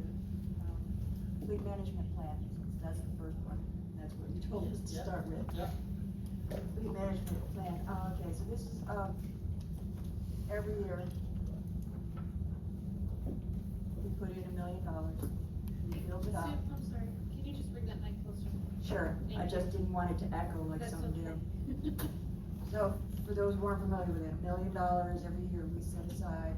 We have a plan, that big fold-out sheet has every vehicle we have, their ages, their anticipated lifespans, and a small cadre of people look at the requests that come in for request and say, okay, we can replace that one, we can replace this one.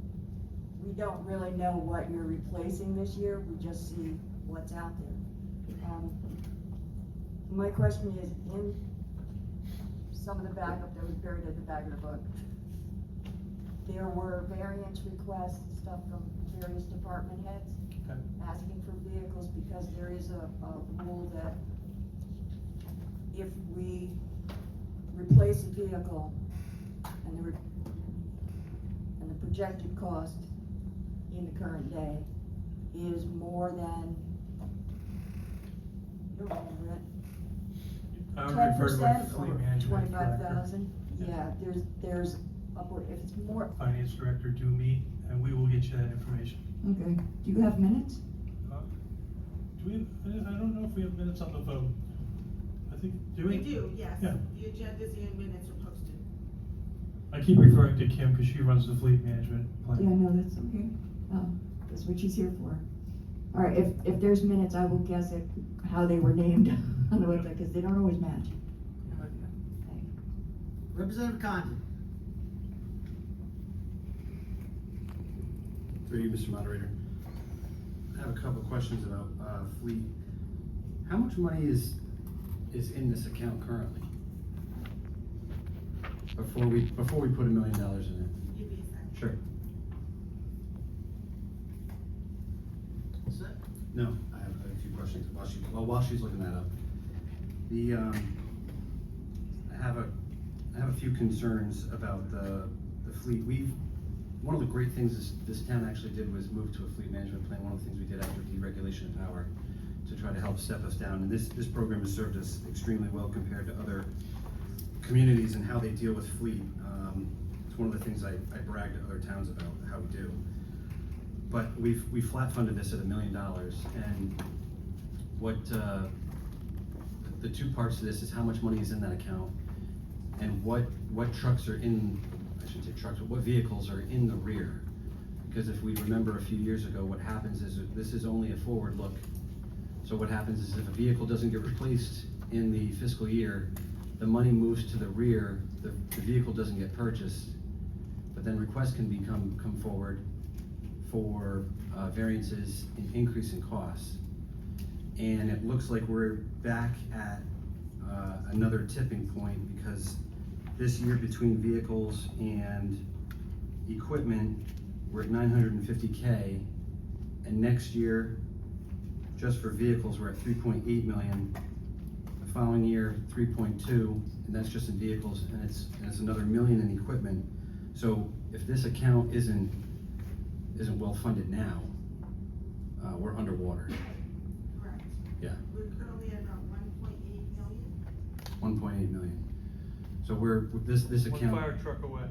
Well, and that brings me to another point, is you have W55, which is, the ladder truck at Cohansey. I'm assuming, you know, at the 20-year replacement to 2004, it's due to be replaced this year.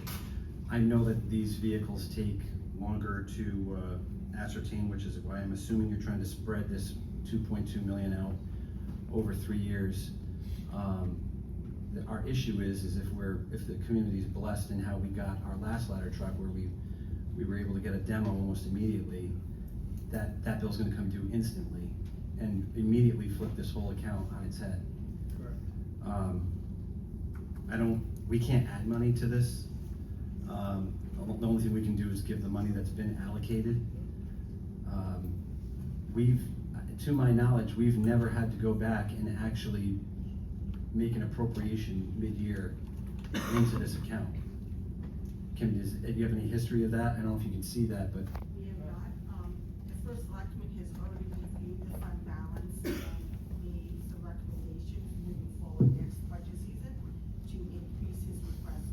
Yeah, I saw that, and that's still not enough, because next year it's gonna go to 1.2, and the following year it's 1.3. Correct. So the issue is if we don't know, and I'll give a little bit of history for those who don't know, what happened with this account is we had a fire truck, W94 out of Oswegatchie, that went so far into the rears, we needed to replace some cruisers, a street sweeper, and the money got taken up by those, but we still had a vehicle in the rear that we still had to purchase, so we ended up having to eliminate it because of that. So if there are still vehicles that have been pushed, it's gonna make this account that much worse, if you're following me. Yeah, I follow you, and oops, sorry. Maybe I'll give a bigger, just a larger look at this. We don't have a money problem right now. We have a spending problem right now.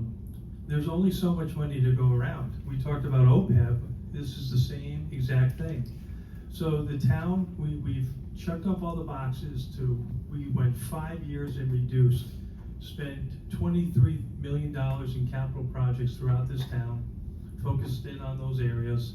The fleet plan, we got behind 1 year, and that's all I needed for a lesson to Rob Brule about get a year behind the fleet with the police, and you're sitting here with now all of a sudden most of the fleet was taken up, all because I thought I was doing the right thing. Now, what I do think about with fire, three of the questions that I asked the Director of Fire Services was the fleet management plan. We have a town, we have more trucks than we have firefighters. So one of the actual, as you guys know in your Fire Services Committee, this is a big decision on the town part. Most towns would just say bond a $3 million vehicle. Right. We don't want to, I don't want to do that. I want to do a better job bringing revenue into the town so the taxpayers don't have to pay so much. So I'm going to continue to work on the Crystal Ball redevelopment plan and Millstone development, so we don't have to worry about this. So I can do a little bit more so Board of Education doesn't get upset about Chromebooks. So I'm going to do my job to get more revenue in here for taxpayers. But in terms of the fleet account, the best part about the new Director of Fire Services, he's done it already, and he's done it in West Haven. And he was noted throughout the state of Connecticut for the efforts he made on his fleet management studies.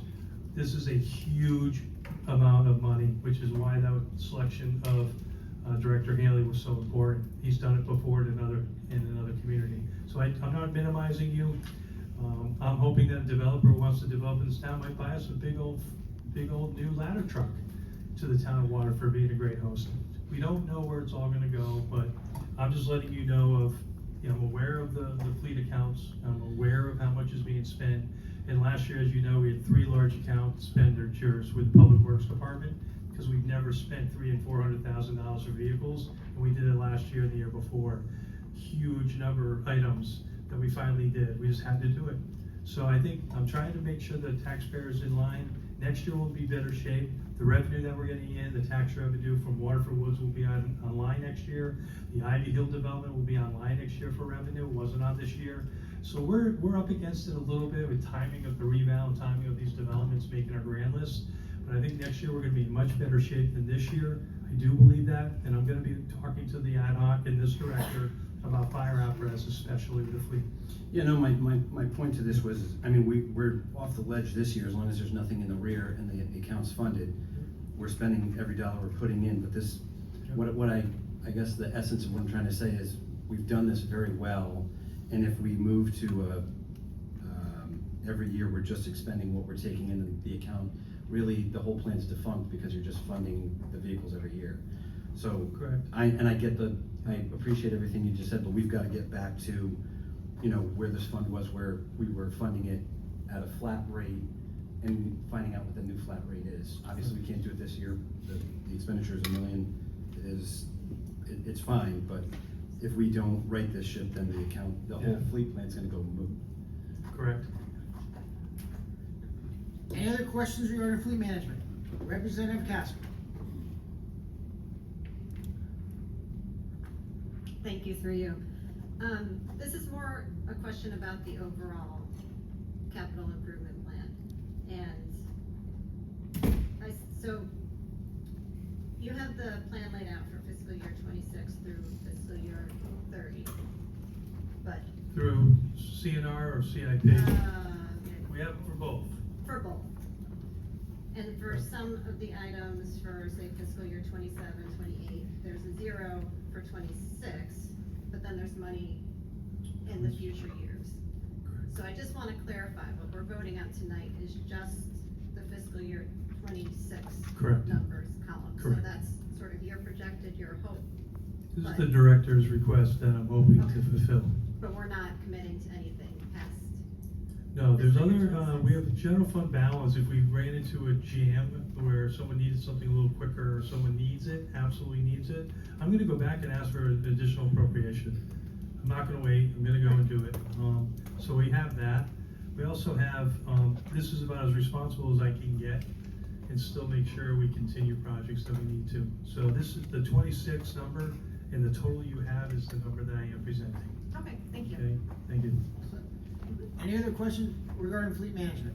Any other questions regarding fleet management? Representative Khan.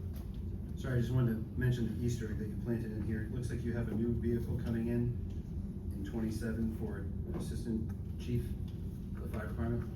I just wanted to put on record, I caught it. Well, it might be police, you never know. We might do 2 police, Yeah, you know, just get you fire guys all riled up. hey, mission accomplished. Yeah. I hope so. Any other questions regarding fleet management?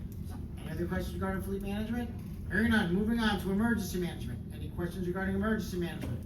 Any questions regarding emergency management? Any questions regarding emergency management? Hearing none, moving on, fire services. Any question regarding fire services? Any question regarding fire services? Any question regarding fire services? Moving on to IT. Any questions regarding IT? Any questions regarding IT? Any questions regarding IT? Moving. There's no request. You going through each line? You never know.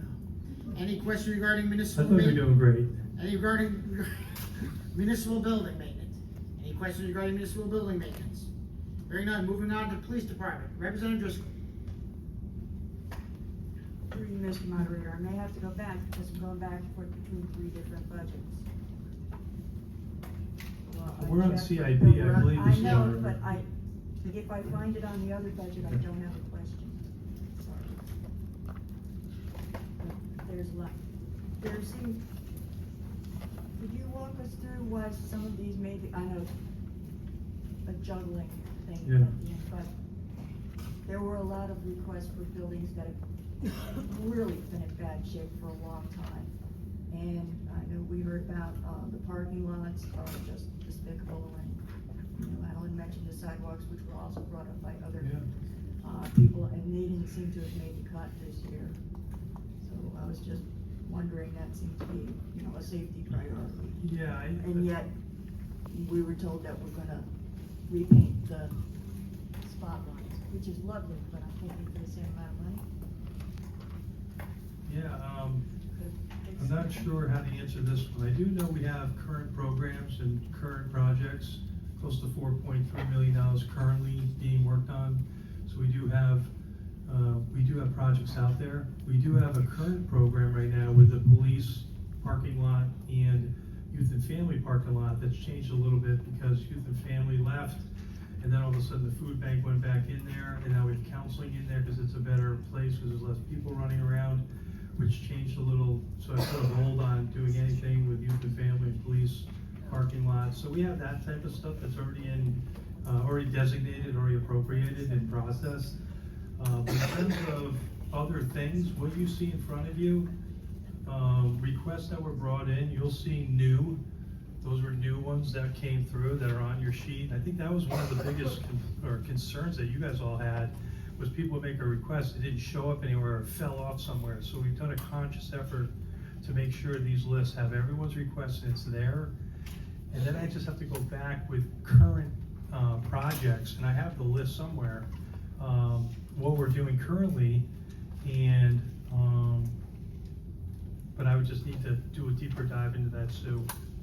Okay, then I have a specific question, because I was able to rifle through my Sure. pages of fact. Sure. Let's take municipal parking lots, as I started with it. All right, the request was for next year. There was a long list of issues in various parking lots. Yeah, mostly what- Police and public safety. But what we came down to was, and I know we're on a tight budget, but $25,000 coming out of the general fund balance, because it didn't make this.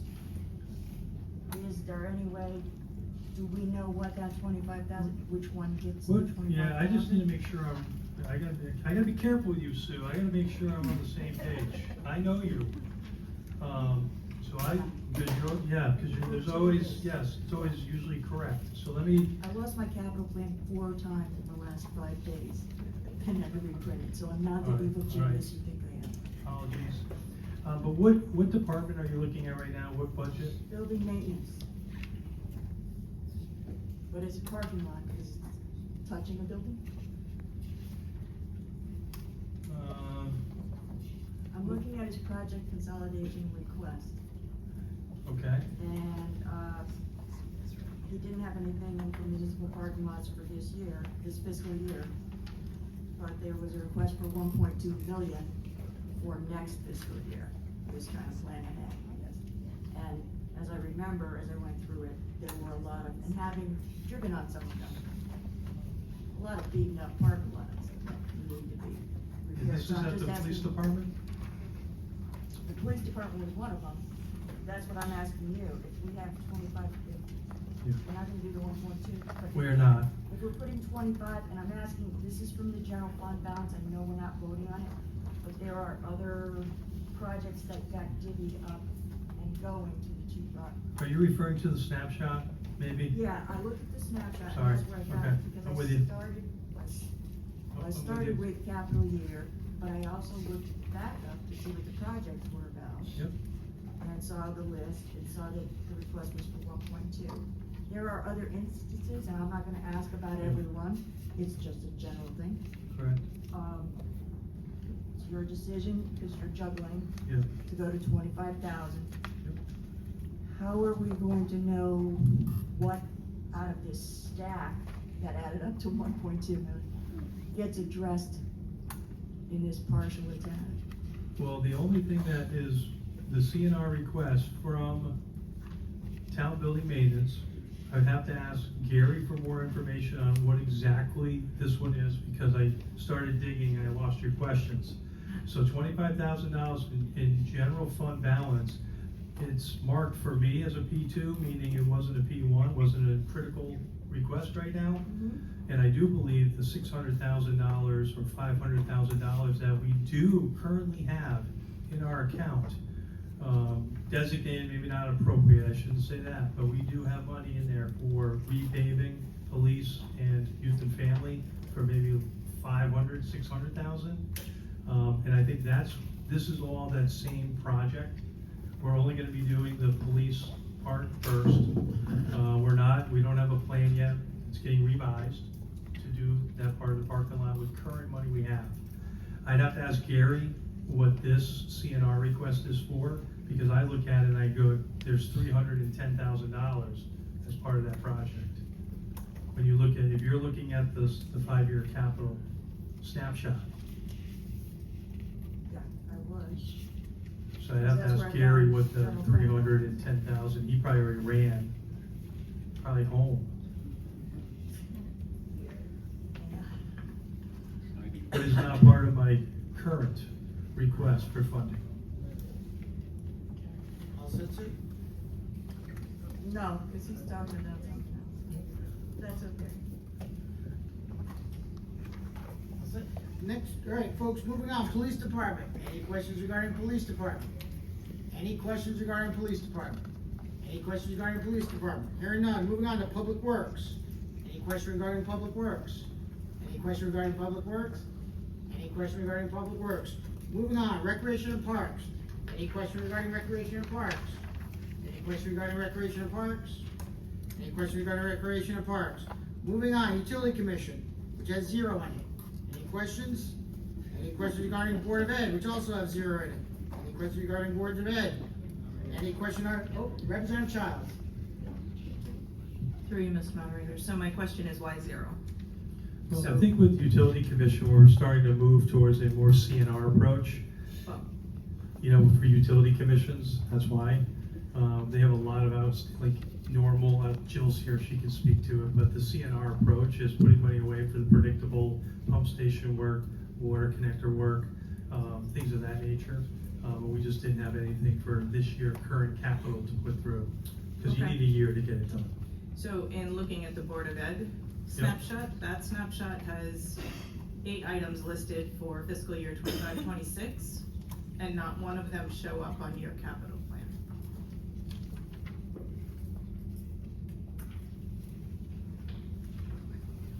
Yeah, this was, the snapshot for, what are you referring to? Capital Improvement Plan. Yep, all right. Project Consolidation Form, fiscal year 2026 to 2030. If I'm looking at fiscal year 25 to 26, there are 8 items listed, and if I'm looking at fiscal year 26, 27, there are more than that, and they're not numbered, so. Not sure, I'm not playing with you here either, I'm just trying to figure out. So, Board of Education, is it transfers to capital non-recurring expenditure fund at the top? There's only 2 documents that I'm going off of right now for the budget. I have my snapshot with me so I can answer your questions. Oh, God. Thank you. Go to the consolidated. This will take me, let me dig. Hold on. Let me do that? Okay, might be quicker.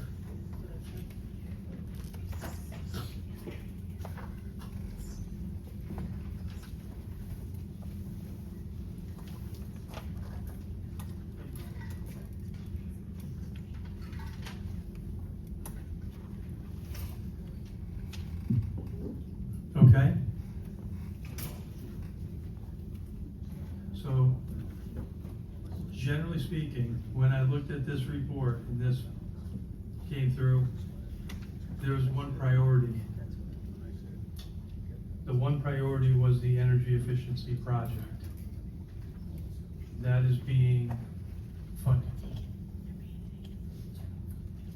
But none of the other items, I would expect them to overlay into your plan somehow, and none of them do for the next 5 years. So let me take a peek at that too, because you're right, it should be on there. So I will definitely let you know that one.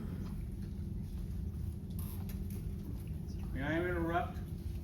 I think you might look under the GFB for the Board of Ed stuff. General fund balance. That's where you put them all. Right, but I think, you know, I'm just going through the transfer to capital non-recurring expenditure fund. Thank you, Bill. I'm looking through the CNR report with the list that has all the Board of Education projects on it. Just hear me out, and I'll be able to explain. So your project consolidation form for the Board of Ed capital improvement plan, it should have everything listed. Now, if it's not, then I need to make sure, why was one missed? Because if you look at your CNR list, there are 10, 12 new projects on there. So I can't pick and choose which ones might help me figure out which one we need money for or which one's being, but I think you'll see there could be a list there that are all new projects that are on, and this is the real list. Yes, my snapshot is easier to look at and see, but this is really the most important document, because this is what I use year to year. So it could have just been they had one priority, and Bill's right, I put it in general fund balance. And I did that just because as soon as this was over and we were done with our meeting, he comes through early. He comes through 2 months early and gets everything done, and we're done before the school year starts, rather than wait until July 1st if I waited for the budget process. So there's benefits to the general fund balance because it's taxpayer money. It's not a ton of money, it's $226,000. So that's why you'll see why the number one priority, energy efficiency, was, okay, I'll make it happen right away. It's in general fund balance, which you'll see, it's there. And I'll go back to the Board of Selectmen and the process and get that wrapped up before July 1st, hopefully, not waiting till October or you guys to come back together. So if I missed any of these projects, I'll make sure they get on this form, because it is the Bible. And I just haven't had time to look through every single one of them, but I will, and I think we did a better job this year than any year to make sure it happened. Any other questions? Representative Driscoll. Just to clarify, so the energy efficiency program, I didn't find it anywhere. Mr. Sheehan said it's coming out of the GFB. All along, we don't vote on that anywhere. And it's not here on this list, so you're saying you're gonna show us a revised GFB plan? Meeting that has the energy efficiency program? Yeah, I probably should have said this or done this earlier. When I explained it to the Board of Selectmen and assured them, and I assured the Board of Finance, I didn't assure you right away. It was a number one priority for Tom GR when he came down. I said, I'll absolutely do it, and I'll do it right away. I'll move it out of there, I'll put it right into general fund balance, and I'll do it early. I didn't think of, hey, let me come to you guys and start with that. But absolutely, it was their number one priority. I put it in general fund balance so I could start. Okay, it just didn't make the rainbow colored sheet.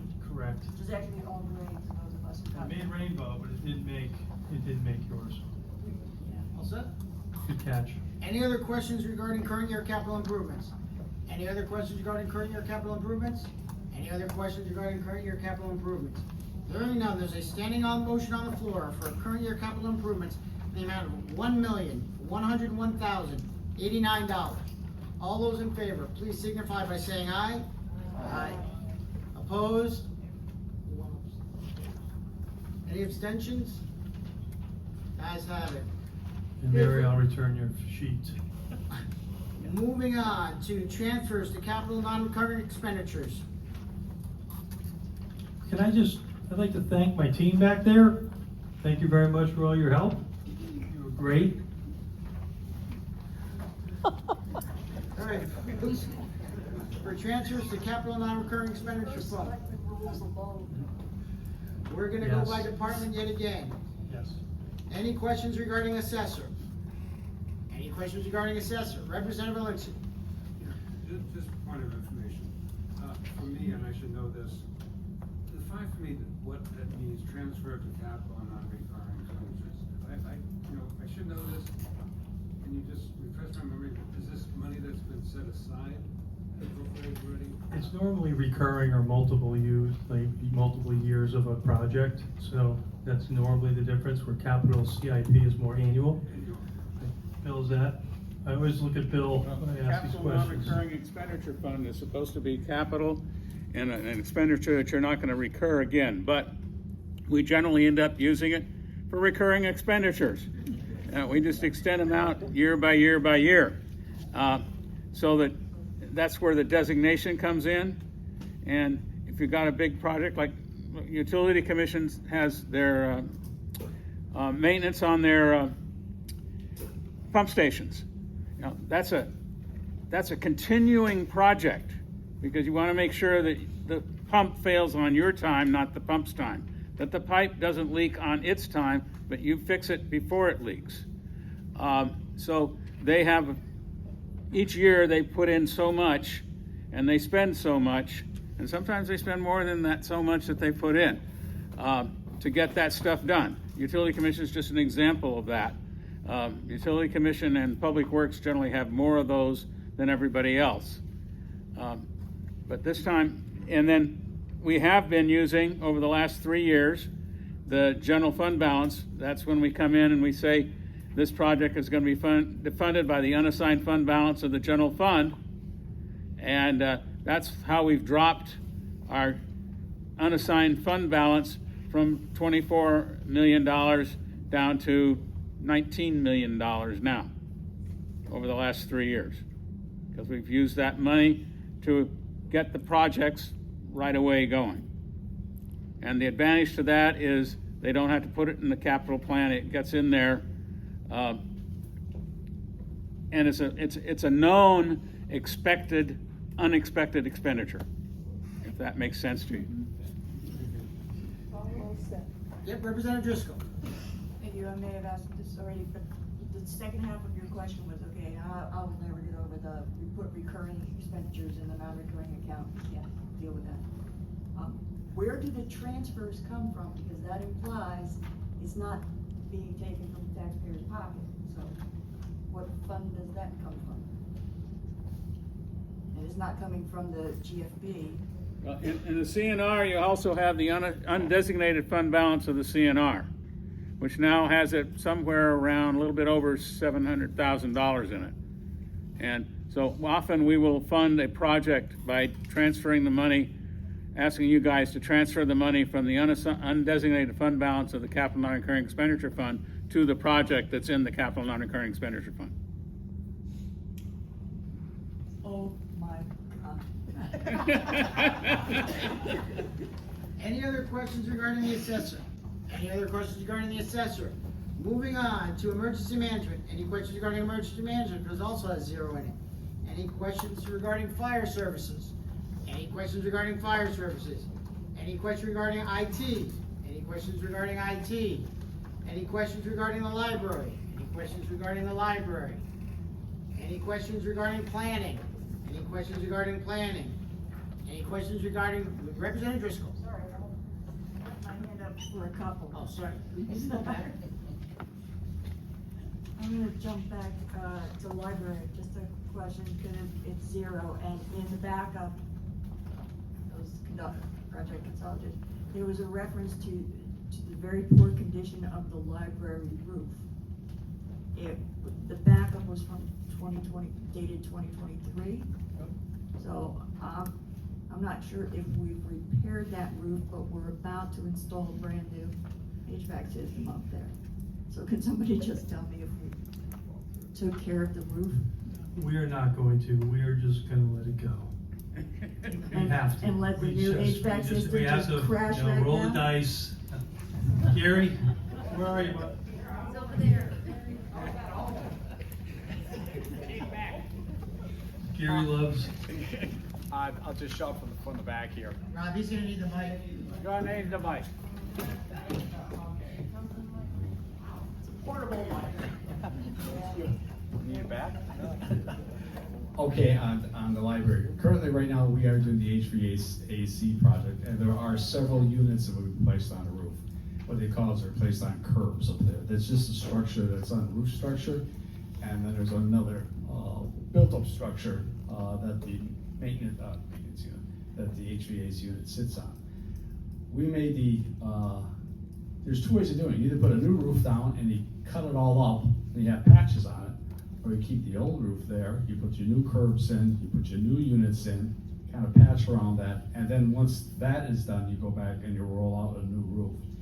In the next year's capital improvement program that I'm going to propose, not this year coming up, but the next year, will be the replacement of that roof. So we wanted to do it the right way. Instead of cutting up a new roof and patching it properly for the equipment, rather work on an old roof, put the new equipment on it. So we are currently patching it, we are currently repairing leaks on it, but for the next round, not for 26, for FY 27, there'll be a project to replace that roof. I need to return the mic to All set, Sue? Maybe Any questions regarding municipal buildings? Any questions regarding municipal buildings? Any questions regarding municipal buildings? Hearing none, moving on to police department. Any questions regarding the police department? Any questions regarding the police department? Any questions regarding the police department? Hearing none, moving on, public works. Any questions regarding public works? Any questions regarding public works? Hearing none, moving on, recreation and parks. Any questions regarding recreation and parks? Any questions regarding recreation and parks? Hearing none, moving on to utilities commission. Any questions regarding utilities commission? Any questions regarding utility commission? Any questions regarding utilities commission? Hearing none. Moving on, Board of Education. Any questions regarding Board of Education? Any questions regarding Board of Education? Any questions regarding Board of Education? Hearing none. There's a standing motion on the floor for transfer to the capital non-recurring expenditure fund in the amount of $773,264. All those in favor, please signify by saying aye. Aye. Opposed?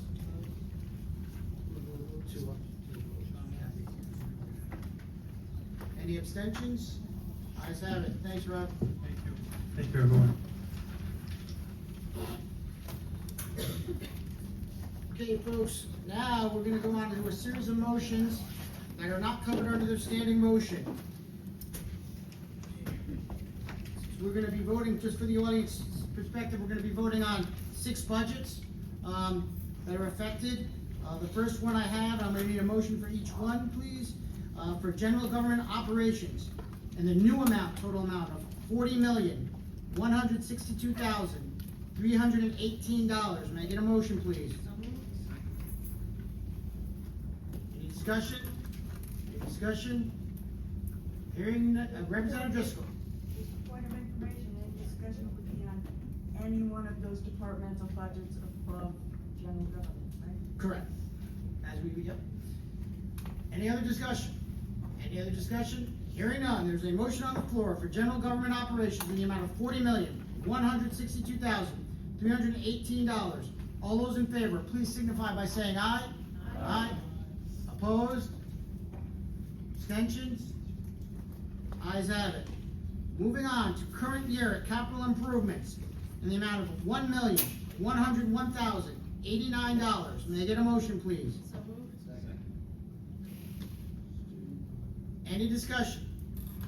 Any discussion? Any discussion? Hearing none, there is a motion on the floor for current year capital improvements in the amount of $1,101,089. All those in favor, please signify by saying aye. Aye. Aye. Opposed? Any abstentions? Ayes have it.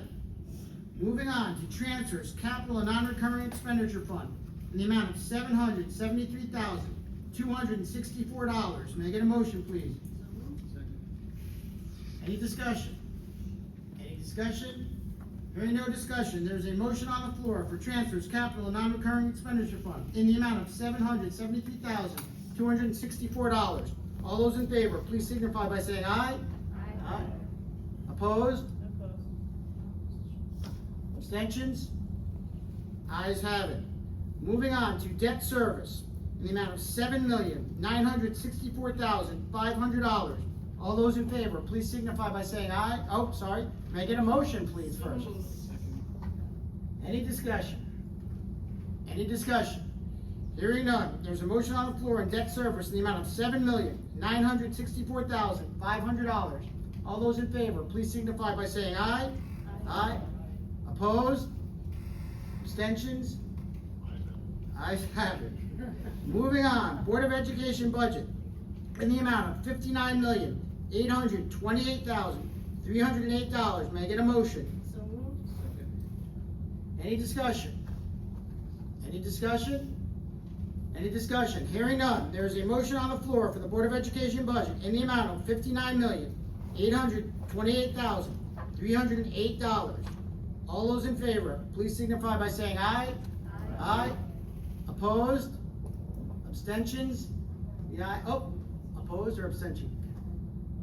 I can't hear. Opposed. Abstention? Ayes have it. Moving on, for the total budget for the fiscal year of 2025 in the amount of 106? Fiscal year 26. Oh, fiscal year 26, sorry. Fiscal year 26, in the amount of $109,829,479. I get a motion. Any discussion? Any discussion? All those in favor, please signify by saying aye. Aye. Opposed? Abstentions? Ayes have it. Okay, folks. Representative Driscoll. Sorry. Can I just confirm, because we voted on general government operations as one big total, but there were some changes. The minutes are going to show department by department subtotals first, right? So those of us who were scribbling madly as things were happening can just double check. Every subtotal, and then we'll get to the end, and then we'll do this. Okay, folks, moving on to item 2 on the agenda. To establish the schedule of tax payments for real estate, personal property, and motor vehicle tax bills for the fiscal year as presented. Can I get a motion? So moved. Come on up, Alan. You want me? Sure, it's for the new members.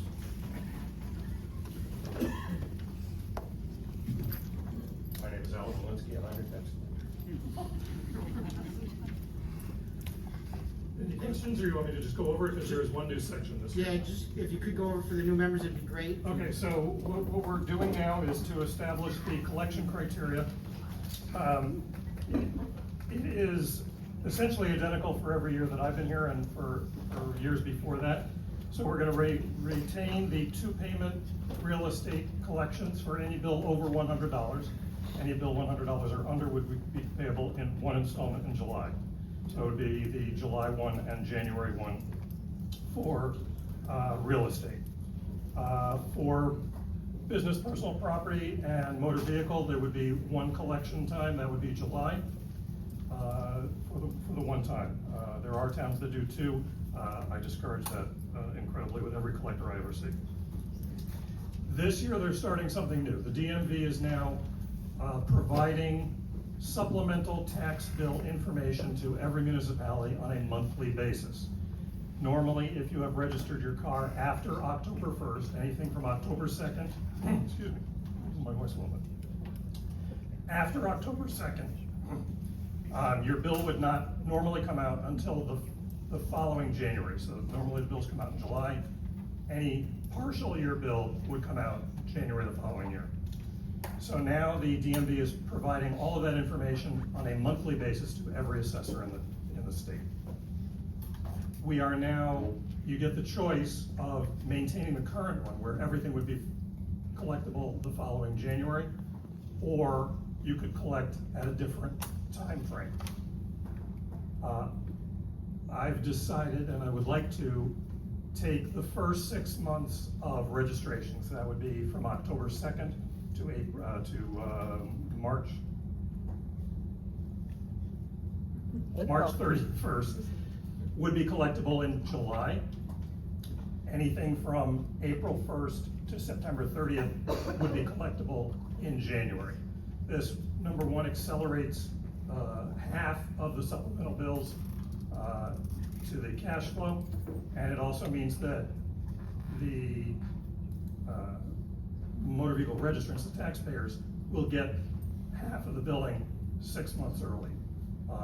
So that when they come in January and go, I haven't had that car for a year, it's like, they'll say, no, you registered it within a more timely time frame. So not every town is going to be doing this. As a matter of fact, from what I understand now through our association, most towns are not. So there's about a third of the towns maybe that are doing this, so we're kind of being the guinea pig. But I don't see too many problems with doing this. I think it's going to be a big benefit, and the more timely bills to the consumers, to the taxpayers, I think is gonna be a big benefit there. It's gonna shorten that window and have people remember that they registered a car in a more timely fashion. So that is my recommendation, that we're gonna be doing the 2 times a year supplemental. There'll be some getting used to it kind of thing, but I think overall, I think it's gonna be a good thing for the town, and I think almost all the towns will go to this, but they're a little hesitant in the first iteration. Any discussion? Any discussion? Any discussion? Representative Linson. Through you, Mr. Moderator, isn't it more cost effective just to have the one payment in July 1st for vehicles that we have done in the past? Yes, and we're essentially maintaining that. The extra supplemental billing basically just breaks that in half. Instead of we usually do 3,000 or 4,000 bills in January. They'll be broken, so we'll get them a little bit faster in that respect. So it really doesn't. Yeah, there will be well, there are car bills already being collected in July. That would be the full year car bills. There'll now be some of the partial year bills in July, and then the supplemental bills in January that were a normal facet of the industry. I kind of like it getting it all done at one time. Yes. Well, there's always going to be 2 motor vehicle collections, one for the full annual year and then in January. We're just accelerating half of the supplemental bills. I think it's like I said, there's always 2 collections for motor vehicle. We're just not collecting them. We're not separating and making it half payments. You're still gonna pay the entire motor vehicle bill that you get in one installment. It's just that your partial year bill will come sooner if you've registered in the first 6 months of the grand list year. It's new cars today. In other words, you get your regular bill. If you've kept your car, you'll still get one bill and pay it in July. This is just for new registrations. If you buy a new car in December, you're gonna get your bill in July, as opposed to the following January. Representative Driscoll. All set? Excellent. Any other discussion? Any other discussion? Any other discussion? Hearing none, there is a motion on the floor to establish the schedule of tax payments for real estate, personal property, and motor vehicle tax bills for the next fiscal year as presented. All those in favor? All those in favor? All those in favor, please signify by saying aye. Aye. Opposed? Abstentions? The ayes have it. Thanks, Alan. When next we meet, I'll give you an update on how the accelerated billing goes. All right, moving on, item 3, to consider an act upon the attached resolution for a pilot program lasting 1 year to allow for all approved capital projects within FY '26 budget to move forward through the Finance Department without any further action by the Board of Selectmen, Board of Finance, and the RTM. May I get a motion, please? So moved. Any discussion? Representative Cole. I'm gonna make a motion, if I'm saying this correctly, to, send, this to a standing committee, possibly legislative and administration committee. Are you amending it? Yes.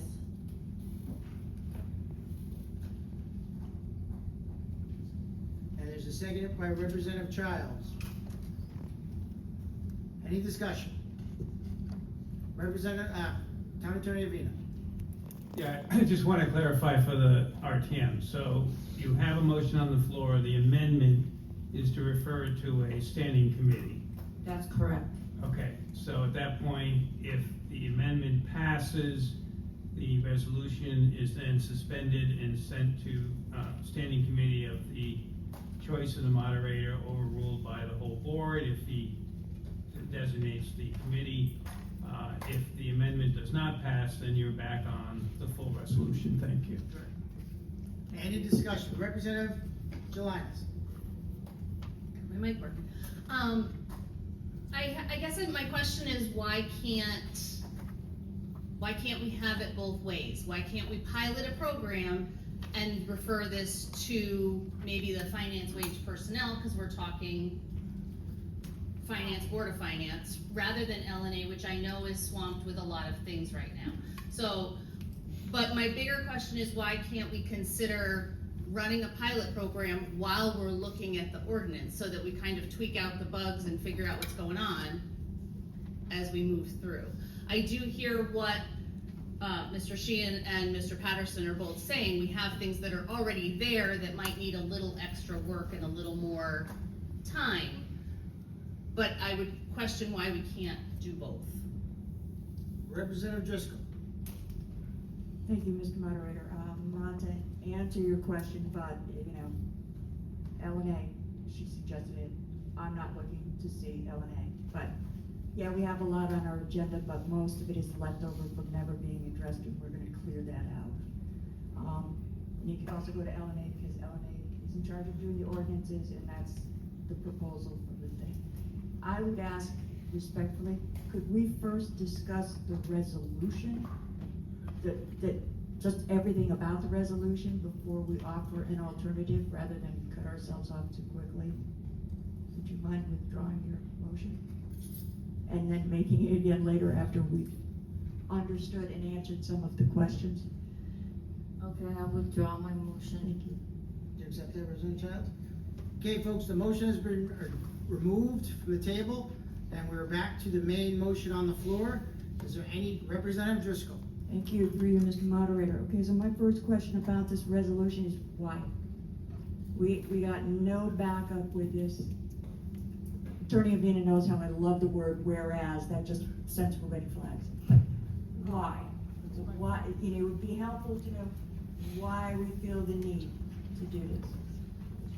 Well, what is the problem we are trying to solve?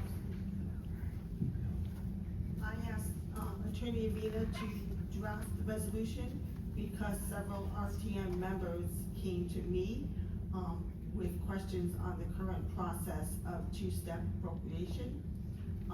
It's just inefficient and time-consuming, and it is costing more trying to get through to the RTM, as you only meet every other month. So I am following through on a request from several RTM members in the last 2 years for this, and we finally were able to get something drafted so you can review. Follow-up question then. Sure. What is timely? I know it's a two-step process. I know that, I was even shocked when the Board of Finance chair said 12 times, but then I realized if these things go through Board of Selectmen, Board of Finance, RTM. We've done special meetings repeatedly if there's a time-sensitive thing. So what specifically is the delay? Because we just did a two-step thing in subsequent meetings on a new project where we just got up to speed. So what is the time constraint that these several members were talking about? We do not have delayed projects, to the best of my knowledge, because of this process. And I'm not advocating everything needs it. I'm just I don't have the projects with me, but there were a couple that were delayed where we needed additional money because they would not hold the prices to do the project. So we had to come back to the boards to get additional funding because they will not hold them. Yeah. I do not have the projects with me. I would like to see the projects, because I've seen several projects where it's come before us, and the bids that they used to put it into the budget the first time were outdated when they were done the year before. So that's the initial flaw with the timing of we got new bids and they were higher.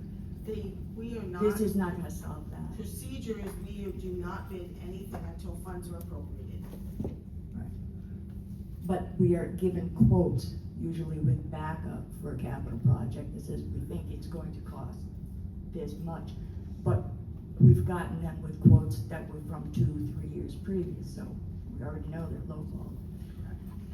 Alright, so this isn't gonna solve that problem. I recognize that's a problem, but this is not gonna solve that problem. Representative Cotton. I just have some structural questions, more of the implement or the tool. We're using a resolution. I've sat here for like 15 years. We've never passed a resolution, ever. And as a matter of fact, we've given resolutions wide berths as it's not a good mechanism we deal in ordinance. It's been beaten into my head that we deal in ordinance. We've talked about modifying certain things under resolutions before, and the resolutions that this body has passed in the past are so infrequently that they get lost. So I'm just questioning, one, you're using a resolution to suspend ordinance. No, right. So we studied this carefully, Tim. We're one of the few towns that goes through the wash twice. Right. So it's a big deal to towns that I also represent, that you get through tonight, there's no referendum. You have a budget. Right. And people start digging holes and going out and getting bids and using the money that you just appropriated tonight. Instead of waiting and then getting a whole new procedure up and then going back through the Board of Finance and then getting the bids out 6 months from now, when of course prices usually go up. So when I studied it and talked to Kim, she from the Board of Finance side, me from just the general law side, we realized that this is a, how to say it, I've been here since 2000, it's a procedure that the town has always taken, but is not found in the Board of Finance handbook, it's not found in the general statutes, and we don't have an ordinance mandating that this go through twice. How about a governing accounting standards board, like a GASB statement? Yeah, when they do the audit, they're not looking to say, oh, you didn't go through the wash twice. That's not one of their standards. Yeah. So we almost prolong ourselves, and that's up to this board. Even the Board of Finance, when we went to them, they said, nice of you to talk to us, but this is ultimately a legislative body deciding how they spend their money. You are spending money. You just spent over, I think for the first time in a while, you're starting to get over $100 million. And then you'll turn around and start again a whole process of spending the same money over again. Right. So you don't have to, right? It could be that you like to do it and you don't mind a little higher prices and maybe even supplemental appropriations, because the projects, obviously, all your department heads turn around and begin a whole process of coming back to you through, as you know, the Board of Selectmen and the Board of Finance. So this is just an idea that when I looked at it, studied it, read the handbook on finance, read what I could find in the general statutes, talked to Kim and Rob, and then went to the Board of Finance, everyone sort of said, yeah, that's definitely a legislative action, and in this case, it's a pilot program. Notice I put that in there in one of my whereas clauses. And the point of that is, it's only good for 1 year, much like we did with the Board of Education and did a program where they could keep their extra money and not return it to the general fund. So I like the idea of, if you do want to institute this, that yes, if we're gonna do it on a perpetual basis and not a pilot program, then we refer to committee, perhaps come up with some ordinance language that people are comfortable with. So you say, Rob, I can't find that resolution you did 5 years ago. It'll be in ordinance form, and of course, we all know how to find those. I think that's a good point. See what I'm saying? So this is to see over 1 year of money you just said can be spent by this administration, how it goes. Yeah. If it doesn't go well, then you're gonna say, I like the old way. So, may I continue? So that's why I drafted it the way I did. Yeah, no, I appreciate that. So, just, again, structurally, the issue that I have isn't so much that, I'm not against the pilot program, but what this body is asking us to do is, we're asking a future body to abide by a pilot program because we're in an election cycle. So what's gonna happen is, there's gonna be a new group of people sitting here that, having been through multiple cycles, we're going to get new people onto these boards who, it's a massive learning curve, and now we're kind of blinding them for their first half of their first cycle. This might be a better fit for the next RTM to try in their first budget, so that, they wanna gouge their own eyes out for the next year to not see it. you know, that's on them. I tend to, you know, I kind of like to see it. I'm not opposed to a pilot program. And then finally, the structure, and this is from you, you taught me this. This is, there's no heading here. There's no date, there's no numbering system, and we're not the RTM, we're the representative town meeting. The format at it should have a heading of what this resolution is, not just RTM resolution. It should have a number so it can be filed. And then the final thing is, you taught me this, you can't say anything that says whereas, you don't pay attention to, it's now therefore. So it doesn't say now therefore, all that whereas is just fluff. Your words, not mine. Representative Driscoll. Thank you. Well, even I didn't know there was supposed to be a number. But I have been around long enough, longer than the hills, as they say. I vaguely remember one resolution in 20 years. I had 5 years on it. And I cannot tell you for the life of me what it was about, if anyone followed it, or where it is. I'd like to just jump in about that. We've come up with a lot of non-binding resolutions, whether or not we support Kashmir, India versus, Pakistan's support of Kashmir. And that's when I jump in and say that may be beyond the purview of this legislative body. This is not beyond your purview. And so far from Tim, I've gotten that I gotta type out representative town meeting at the top. I've gotta add number next to that. Kudos to Tim.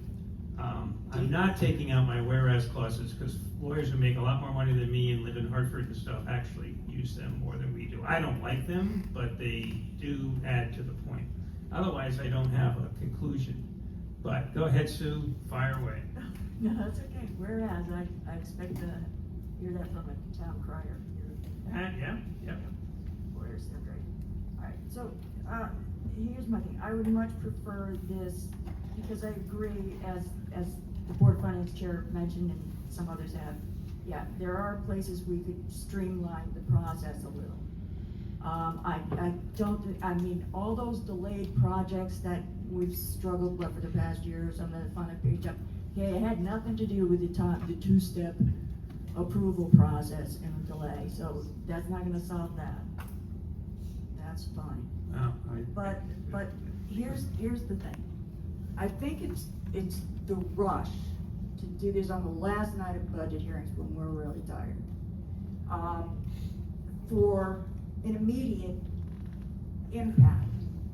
Now, there weren't a lot of questions about the capital projects, and there have, in previous budget hearings, no one ever asked anything about the capital projects. We don't get backup beyond a consolidation project sheet with their wish list and their code numbers.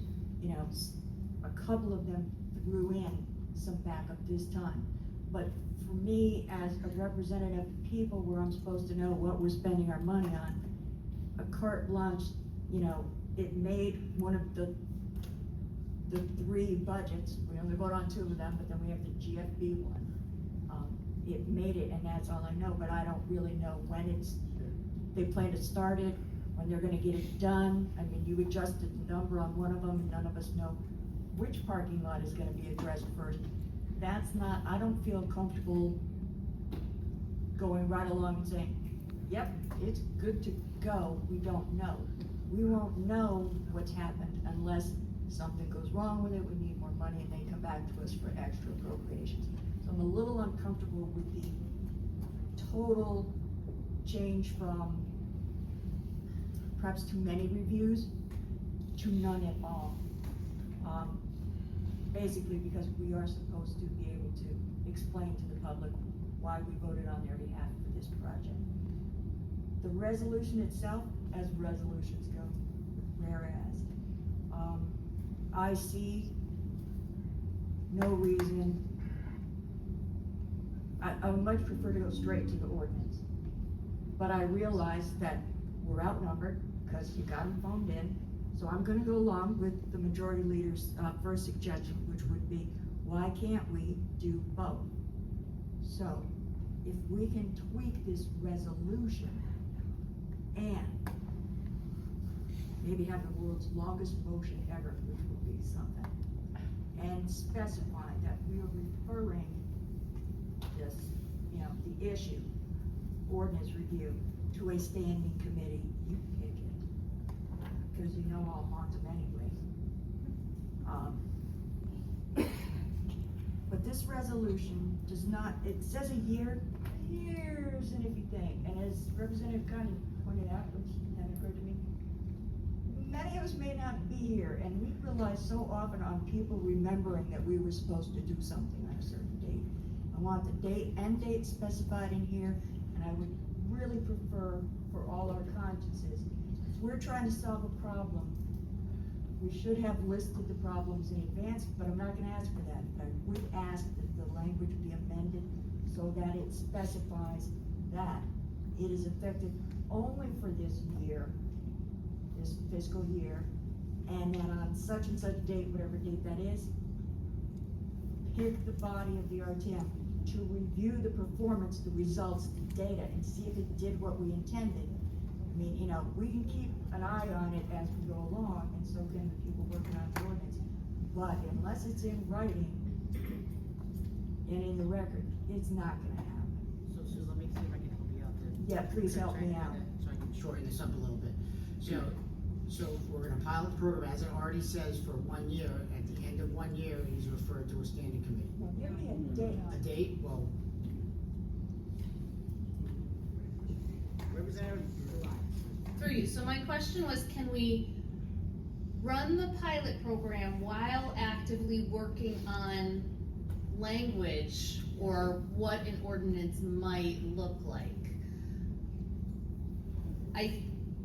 I agree that there's some question here, like, this body's gonna change, right? And as Tim said, you don't know who's gonna be here and who's gonna remember and who's gonna know what this looks like, right? So I agree, it does kind of put some other things in there. It does stop you have to go back to the Board of Selectmen, the Board of Finance, the RTM, to finally get your money that we've already said we've designated for you. So it eliminates one leg of that.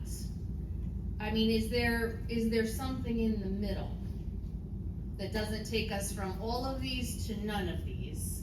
Not easily that I can think of. I'm still trying to figure out, I'm sorry. Or is this something, because we are at the end of 4 budget hearings, that can we table this to the June 2nd meeting so that we can all kind of wrap our heads around this resolution and have conversations that might make more sense come June? That would be good. So I would like to withdraw my initial motion and make a motion to table this resolution to the June 2nd meeting. I'll second that. Second. Any discussion? Representative Morrison. Thanks. If and I don't know if I'm off base, but, you know, we do, as a body, represent the people of the town. And although I can appreciate wanting to make things, you know, expedite projects in a more timely fashion, I don't want to lose the focus of what this body is, which is, you know, an RTM form of, you know, town government. And I feel like I just want us to keep in mind that if things it's a slippery slope. And I want us to remember that, you know, for every vote, every motion, every meeting, we're here representing our districts and what either the people in our district have said that they liked or don't like. But, you know, we're not necessarily a corporation where we want to streamline production. I do think that when things come to us, our decisions to vote should be mindful and not just so that we can hurry things along. I just want to be mindful of that. All set. Representative Denbeck. I'd just like to say a couple of things. Basically, we're all here, besides representing the people, we're here to try to save the town money. And the way we operate, we're not saving the town money. If you're a department head, I don't care if you want to get a basketball court repaired, or road repaired, or air conditioner, or roof replaced, you gotta go to 6 meetings in the evening to put your request in, if it's in the capital outlay occurrence. And then the finance department, when they put out the bid, has to ask the contractor to hold this price for 90 days. In this world nowadays, ask anybody to come to your house to give you a price to do something and tell them, I want you to hold the price for 90 days. Especially if any copper involved, right, Tim? I talked to a guy in the estimating business the other day, he called for a price of copper, to hold the price for 4 days. The town of Waterford, they got to hold for 90 days. So they hold it, they just add a big inflation factor on it. And we're supposed to represent the people. We gotta start representing the people. If you're a department head, go to 3 meetings, Board of Selectmen, Board of Finance, RTM, and get it approved or not approved. Okay, folks. There's a motion to table, you want to? We do not have a motion to table, which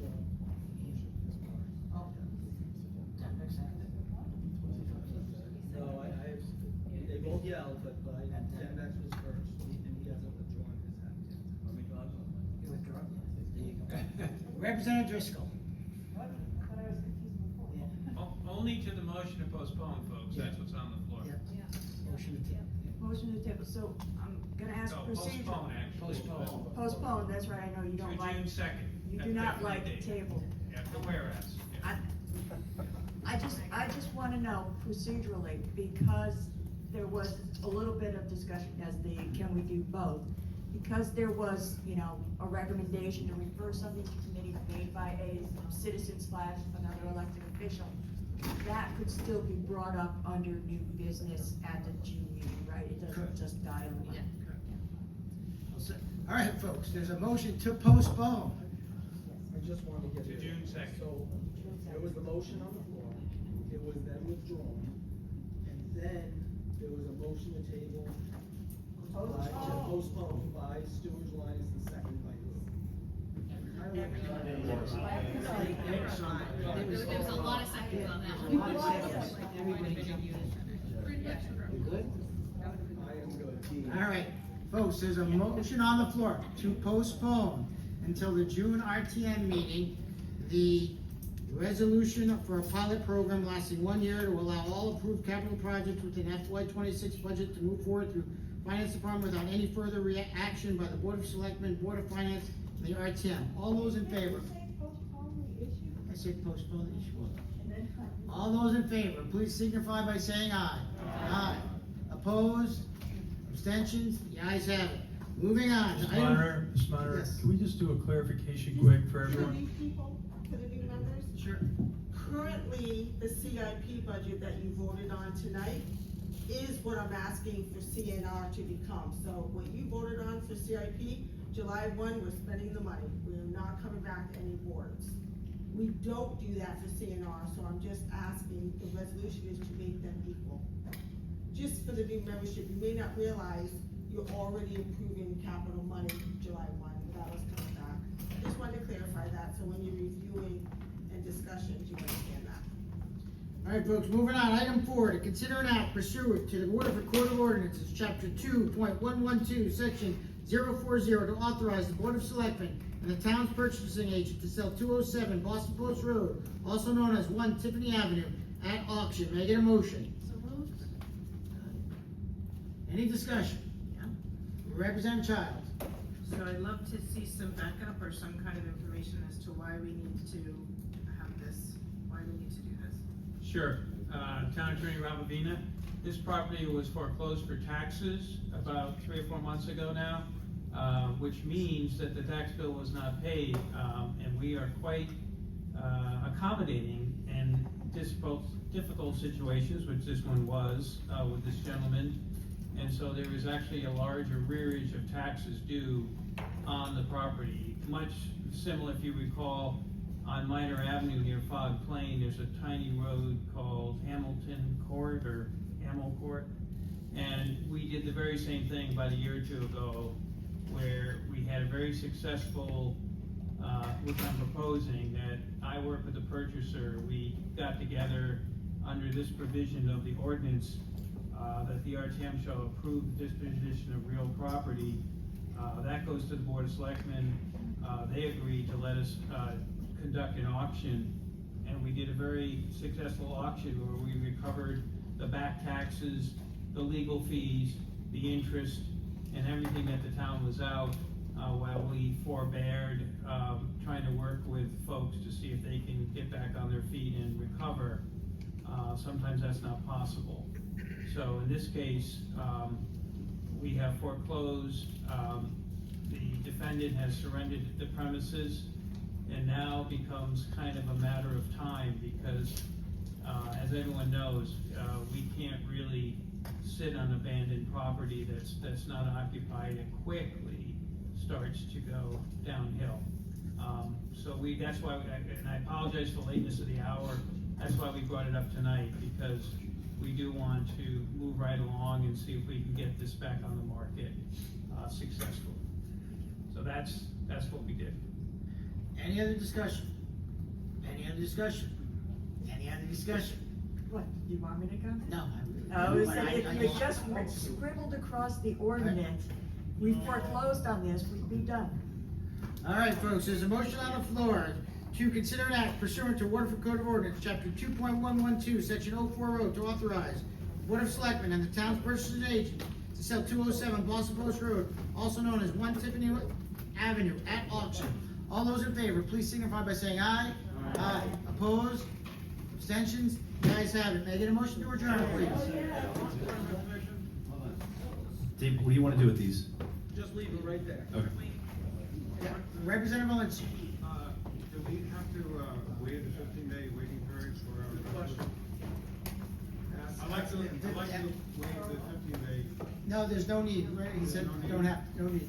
But if somebody wanted to bring the entire budget to referendum, we pretty much have to allow it. So, I mean, they can start petitioning to bring our whole budget to referendum. So I don't, need to wait. No, okay. All set? All those in favor, please signify by saying aye. Aye. Opposed? Abstentions? Thank you, folks.